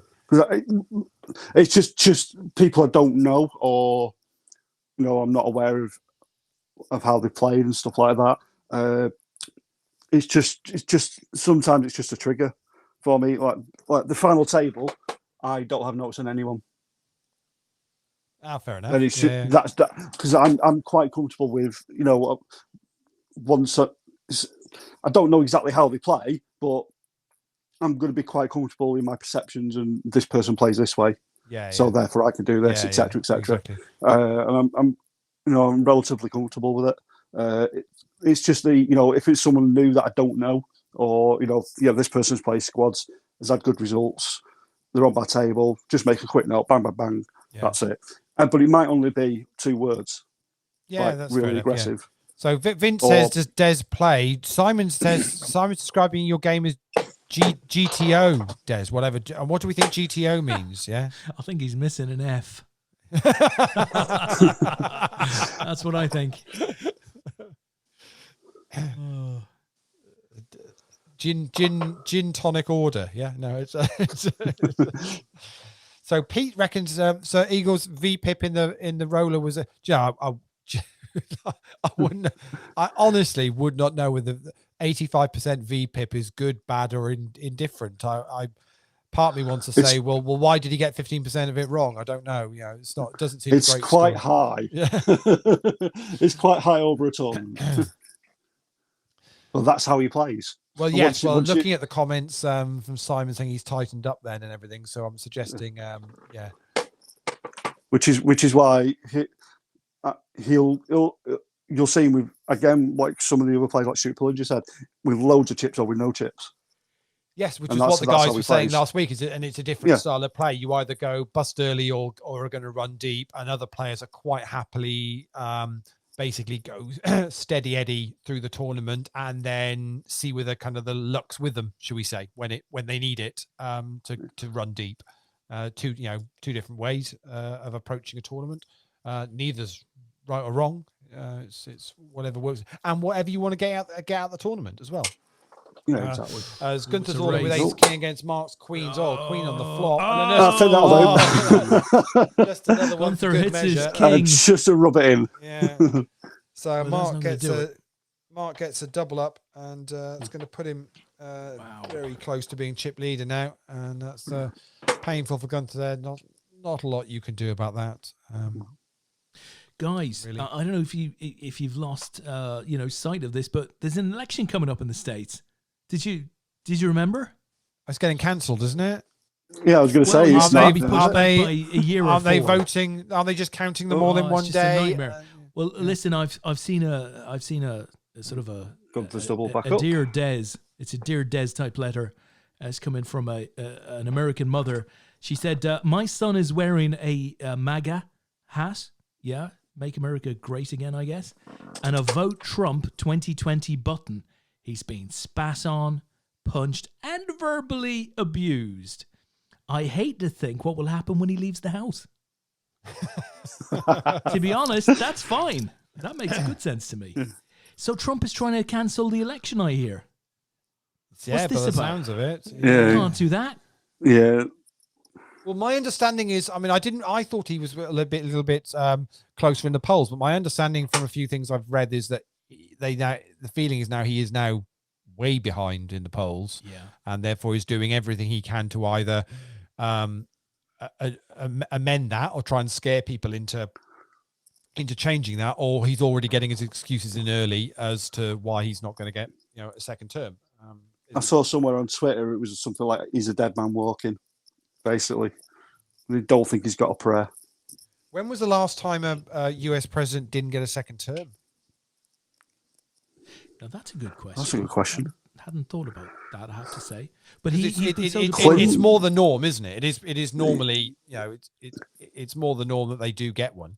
But I Clinton? watched, there was a Senate or a congressional, God, I want to call it a hearing or something, where they interviewed the Attorney General for the states, Bill Barr, right? So they sat this guy down. This guy is responsible for the justice system in the states, but obviously a cowboy, like it would seem a fair number of Trump's associates in government. And the Democrats went for him, and the Republicans all defended him. Wow, okay. It's insane. The politico of the whole thing is just insane. Clinton got two terms. 2. Yeah, 2 terms. Yeah. It's just Bush, the original Bush, then Bush and Clinton in the same sentence. I mean, it's just meant to be. Moving on. swiftly. HW would be my guess. Then. Yeah, it's been a while. How can all of those Republican, politicians, the grand old party, they call it, how can they all be defending the president when he's an absolute tosser? Exactly. No, I think you might be right. HW, yeah, he was 89 to 93. So, yeah. So I think it's because if Trump doesn't win the election, they're not in power. That can be the only thing. But that's ultimately what a lot of this is. It is just about power. It doesn't really matter. Does he have to be impeached to replace them? Can you not just pick another candidate for the Republican presidency? At this stage, yeah, but I think the reality of it is they probably think at the moment of who else is out there. He would still be their best, their best chance of. But he must be of getting This is about running. You're running a brand. You've been responsible for this brand for a long, long time. And I don't think it is an interesting one, but I don't think.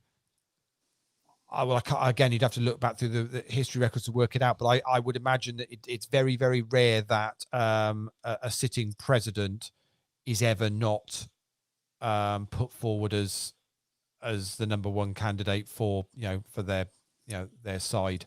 Unless they didn't want to do it. Unless they genuinely didn't want to do it. I don't think it's even I think it's just assumed it's a done deal. Although they do go through the process, but I think it's pretty much a done deal. Yeah. Very weird. Very weird. God. John Murray's in the chat, and John knows his US politics very well. So he says, yeah. So Ford was another one as well. John knows what he's talking about on these subjects. Very much. Well, unfortunately, we lost our friend from Russia who wasn't overly happy about the hands that were dealt tonight for him, even though pretty much of all the ones that he lost when he was he was behind. Yes. And whether it was more frustrated that when he had fours there were queens, and when he had ace 10 there was an ace king. But that's kind of poker, isn't it? That's the way it goes. So Simon Law is asking, did Ford ever win an election? Which John's... How have we not had John Murray on this show yet, Des? How have we not done that yet? Well, let's ask him. John, when are you free? We'll get you on the show. It'd be good to have you on at some point. That would be amazing. Next Sunday. Let's do it, John. Come on. Yeah. Go on, John, do it. It's good fun. Yeah, we'll get John. See if John wants to do a Sunday coming up. Would be great. Oh. Yeah, definitely. So we're down to 7, and the story is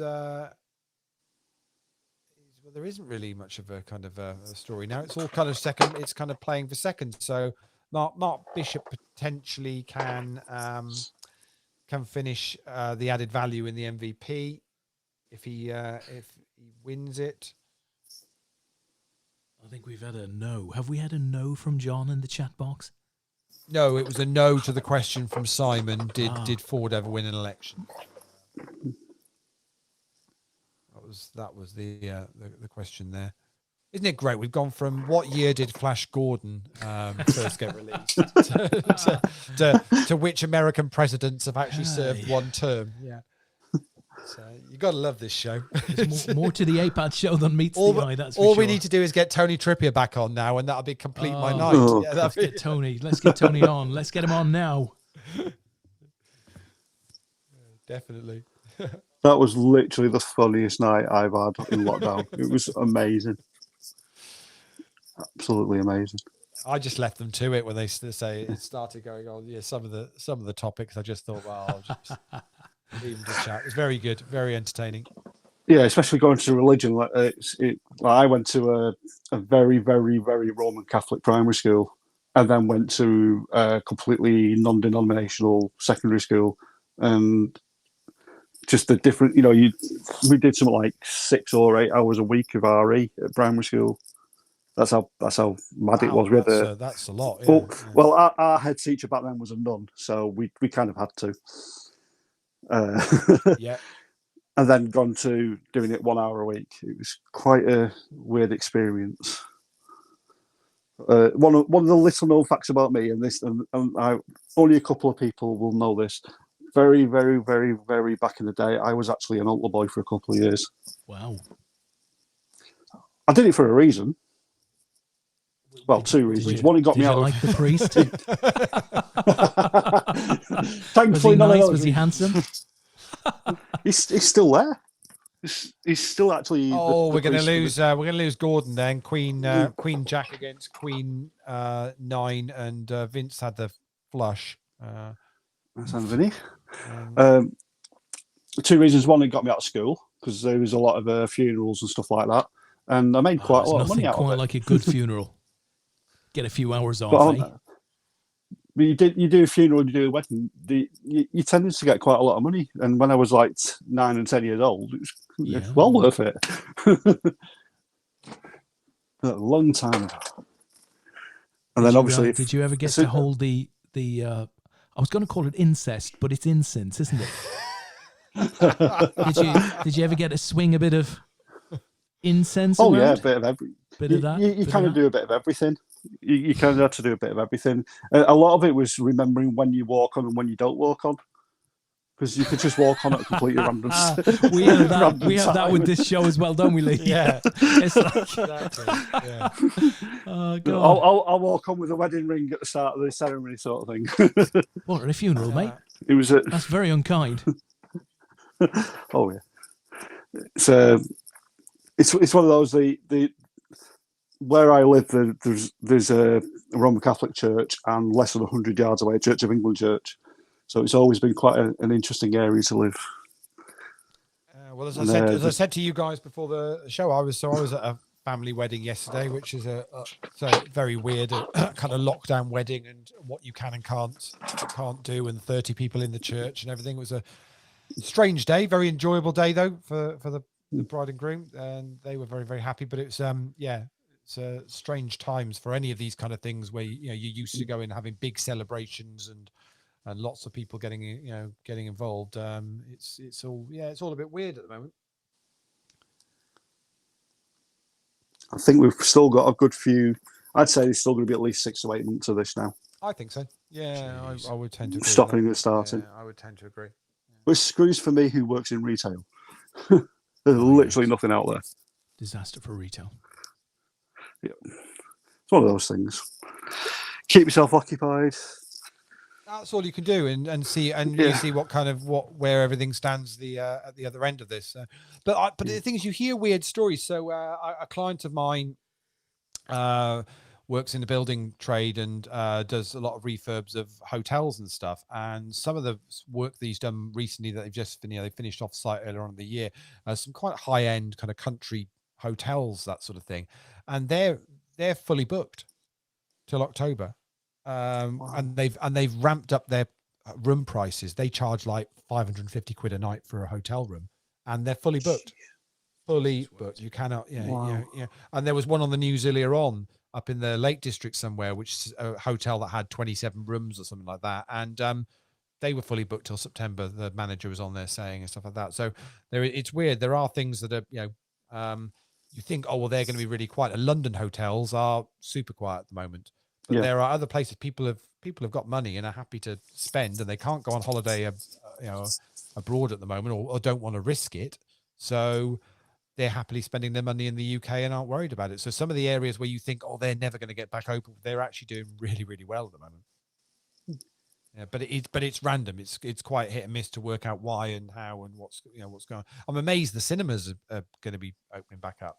And obviously the casinos were part of the announcement on Friday. That's not going to happen. We've got, massive here. Adam's all in. Mark's made the call. Vincent's reshoved over the top. Whoa. Jack 10, ace king, ace queen. Jack 10's live. Ooh. And the queen on the river for Vince takes the lot. Holy Jehovah. Wow. Vince. I never want to hear you complain again, Vince. Ever. Wow. Oh, my. That is a massive hand. So Adam busts in 6th. Mark Bishop, who say Asa was speaking very highly of in with his game, and to be honest, nothing wrong with that at all, really, because he was ahead right until the river there. So, but that's going to be the end of Mark's effort for trying to steal the added value away for the MVP. So, question from Greg Mawson was saying who's finished second in the squads. Well, obviously things have been. We don't know. We don't know quite at the moment because things have been changing. Potentially Gunther and potentially Daniel Weaver could affect that situation. At the moment, it's still Purple Ackies that are in that position, but with only 4 left now, it's looking more and more likely that they're not going to hang on to that. Because I think Gunther's probably who is in Greg's team, so I think that's the reason why the question's being asked. They need to pick up. Let's have a look. 90 points, and he's got 30 in the bag, so he needs 120. Which means I think a top 2 finish for Gunther would mean that they would overtake Purple Ackies. So. That's what he's playing. I think probably Daniel Weaver's lockdown crew chance is probably gone with Debbie going so early on this. She bust just before the final table. So. And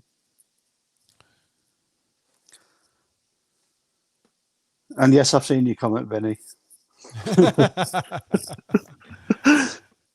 He still talks about that hand, and he's going to talk about that hand until the end of his days. Yeah. So G-Max on the stream, we're feeling your pain with that exit hand, good and horrible. And Roddy's on as well. Hope you're well. Yeah, Roddy.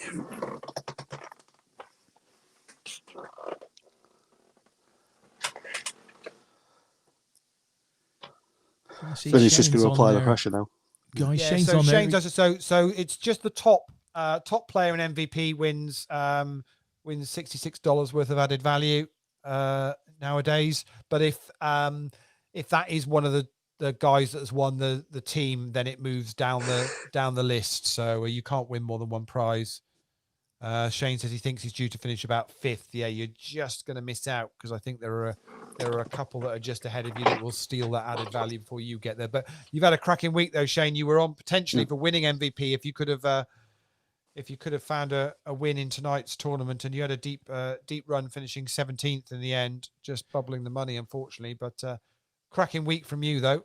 Very well done. You might have seen it, Lee, but Shane posted on the group about 10 minutes ago that he's looking for a team for next week. Well, intends to go for it next week in a big way. I would highly recommend somebody snapping Shane up if they want to, because he's had a cracking week. So definitely do it. Well, this is Vince's to lose here now, isn't it? Surely. Yeah.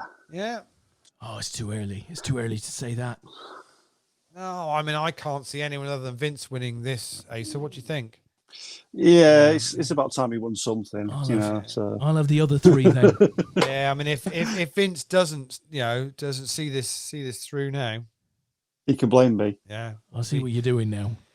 I was we'll a little talking slow about at the this start, for but years. now I We'll see be what talking you're about doing. this. We'll be talking about this for years to come. I see Years what to you're come. Yeah.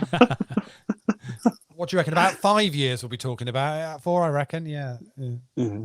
Close enough. Yeah. Well, at least to episode 50. Yeah, at least, yeah. No problem, Shane. Hopefully, yeah, somebody snaps you up in a team for next week. That would be great because we all restart again on a Monday for week 18 of Poker Squads. And we're still giving away added value, Des. I don't know, how much more we got left in the cupboard. Where, but we still... where does the money come from, Lee? Every Monday I have a look down the back of the sofa and Deep see reach. what's there. Yeah, and see what we can do. Oh. And, I tell you, it's amazing. I've got kids. Ace-5 versus 7s. Oh, that's a horrible thing. Really? Counterfeited. Wow. That is, yes, very unlucky, Mark Winsell. That's I must admit that's one of the worst things you see in poker when that happens. That's very, look, very Shane's already had an offer. He's had an offer from Celtic Storm. Really? Shug is in there saying Celtic Storm need to be strengthened for next week. Shane can join Who are they us. dropping?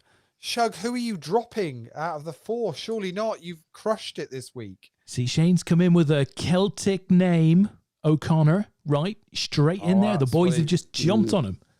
Points. They're seeing the points. I'm looking to see, right, well, who scored the least for... Oh, it would be Frank. They're not getting rid of Frank. No, these guys, they're not like, getting rid they're of like Frank. the mafiosa, Lee. It could be any one of them, right? It could be any one of them. This is Frank's a skipper. He's not. Is there a coup? Is there a Celtic Storm coup? Maybe Mrs. Frank has had a word. No. Maybe she's, got in touch with Shug.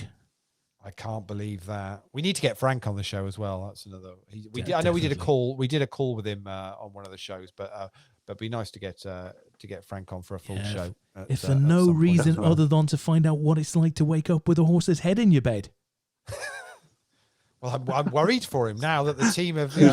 I'll tell you, they don't mess about. Straight in there. It's like EMS plus. Well, exactly. Yeah.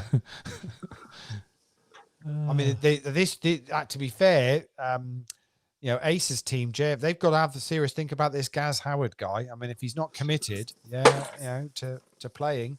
Look, Shane's he already understands the language of Poker Squads. He's come back and said, I am half Irish. Happy to join if there is a space. That's all right, my friend. You are talking the language of the team. They will be arranging a press conference for tomorrow morning. That's right. As we That's speak. right. You're going to have to speak up a bit when you're talking to them, though. You're going to just have to be a bit loud in your voice. To the left as well. To the left. I just don't know how they're going to explain this one to Frank after 17 weeks. I don't quite know. To Frank or Shergar. Indeed, either of them. It's going to be a difficult discussion. Yeah. It's going to be tricky. It's going to be Frank. Can you hear me, Frank? Right. So, look, you go and have a lie down over there. Oh, I tell you right? what, Mrs. Bailey, she's going to be cleaning sheets for weeks. It's going to be unseemly. So Vince is using his big stack well here, putting pressure on. Gunther says, "I'm having none of this." All in, and Vince lets it go. There'll be no difference. He'll just keep doing the same thing now, Vince. Well, Gunther was shouting on Gary earlier on, so now he's getting the business done himself. He's still got a way to go against Vince, though. Vince a strong favourite, you're telling me, guys. Yeah, but Gunther's obviously also got the situation whereby he needs a top 2. I think I said top 2 finish, didn't I? To sneak second place for his team. So it's a difficult one for him. Obviously wants to win this as well, but I'd imagine there's a little bit of team logic working out for him. Let me just double check that I've got that maths right on that. I'm pretty sure I have. I tell you what, he's shoving them all in quite regularly if that's his thinking. But maybe that's the way to apply pressure. Well, the thing is, he'll know that Vinny's on the stream and can hear what we're saying. Well, Gunther's on the stream as well. So, yeah, exactly. So he'll be taking as much advantage as he can. like with any poker tournament, you try and take in as much information as you can and use it to the best of your ability. Oh, absolutely. This could be an interesting flop if Gunther chooses to call. It's one of these that's very difficult because you're so priced in to want to just pop the 155 in and have a look. Oh, here we go. It's a little tempter. Yeah, I'm liking my So diamonds. those are the type of, let's say 3-handed. They're the type. Daniel Depending Weaver on what says you've got, those are my chips. Get out. they're the type of pre-flop where I like to 3-bet, just to put pressure on. Yeah, he takes that. Yeah, you could 3-bet, but I mean, you're committed then very, very quickly, aren't you? Someone goes over the top, you're almost wedded to it. Yeah, and that's the challenge. Is hopefully having that. Yeah, using the information that you've got to your benefit. I'm guessing if you want to at least come second, you need to be wary of that particular play. Yeah, absolutely.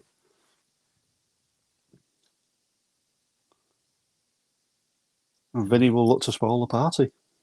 Yeah, well, yeah. Or maybe it's Daniel Weaver who's taking advantage of the information. Well, I'm just double checking whether Daniels can catch second place as well with a win. I'm just having a quick look now because it was close. Now I've got Debbie's points in as well, so I'm just double checking that situation. I'm assuming Vinny can't is just. I don't think they're involved at all.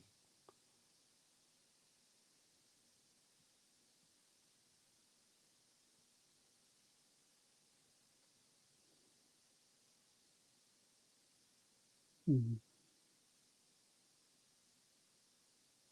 No, so even if Daniel won this, it wouldn't quite be enough.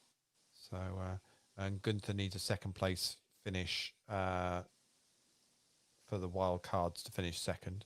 So that's the situation. Vince is definitely putting the pressure on.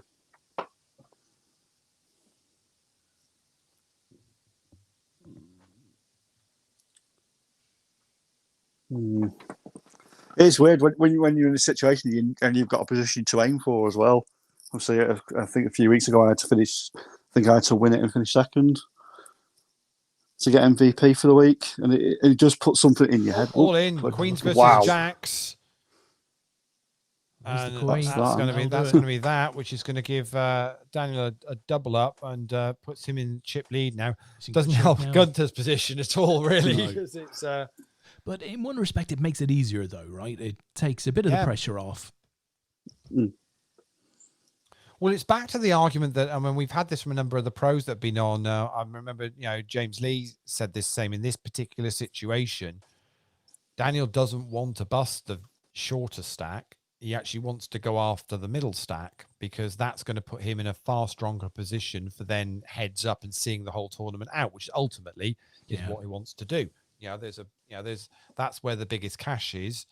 At the top, the guys, it's 100 and, the difference between third and first is pretty much doubling your money. $63 to 123. So the reality of it is, and that's where his focus should be, not on the short stack. You want to try and make it so you're positioned as best as you can for the heads up game. Yeah, guys, what a week for Mark Winsell. Played 8 tourneys, he says in the chat box, 7 final tables, and a 10th. Happy days, apart from the Dirty River 10. It was brutal, Mark. It was brutal. Sounds like a great week, though. Like I said, I think I noticed Mark on Friday in the Omaha. Quite early on, he was putting a hell of a lot of pressure on people. Again, very, very aggressive. Yeah, and Mark's not in the squad either. So again, I mean, maybe Mark, what you actually want to do, Mark, Shane, you want to talk to each other, yeah? Find another 2, start yourself up a new squad, and get yourself registered up. Contracts have been signed. Oh, here we go. Gunther needs to hit. And he does. Oh, no, he doesn't. He doesn't. Not going to. Wow. And that's unlucky, Gunther. That's going to be that, I think. So yeah, but yeah, Shane and Mark, maybe that's the way you want to do this, is have a chat with each other and see whether you can get a team together. So Gunther finishing in third place. I think he's pretty much going to then means we're going to be locked up for the second place in the teams as well, which I think is going to be Purple Ackies, who say they don't ever like to finish anything other than first or nowhere, but looks like they're going to end up finishing in second place this week. Well done, guys. Just waiting for that to calculate through. This spreadsheet's got a bit of a beast of a spreadsheet, Des. Now, I'm picturing a crate from the 60s, like this great big cabinet of technology. I run a fairly decent computer here, and it does start to creak on it. Well, actually, we had a bit of an APAT team catch up the other day. It was actually all in Fours versus King Jack. And a king on the river on the end. And that is going to be that. So Daniel Weaver is going to win the final one of the week for $123. Vince picks up second place for $88. And that is going to be that. So I can give you a final rundown of where we're at. So Celtic Storm, Frank, Cody, Brian, Shug absolutely blew everybody away from a team point of view this week.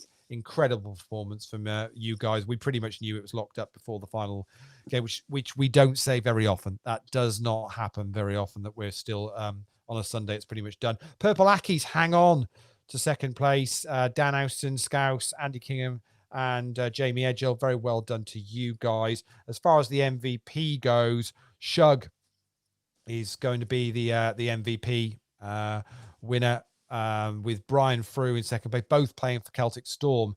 And actually, Danny Weaver's win there at the end has put him above Gary Young, which means Danny is going to get the added value that win on the final. He's come from kind of to nowhere to sneak that. So Danny's going to pick up third place, and therefore he will get the added value for the MVP this week. But obviously Shug takes the title, but the added value gets moved down when we've got multiple winners. So, but well done to everyone this week. Been a cracking week. That was Poker Squad's week 17, and week 18 will start tomorrow. Fantastic.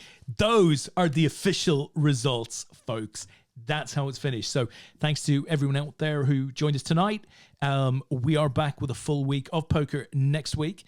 Lee and I will do the APAT show on Sunday night as usual, and we'll let you know who our guest will be. Maybe be John Murray. We'll have to see. Might be John Murray. Yeah. But he will do well, Asa. It was a brilliant show tonight.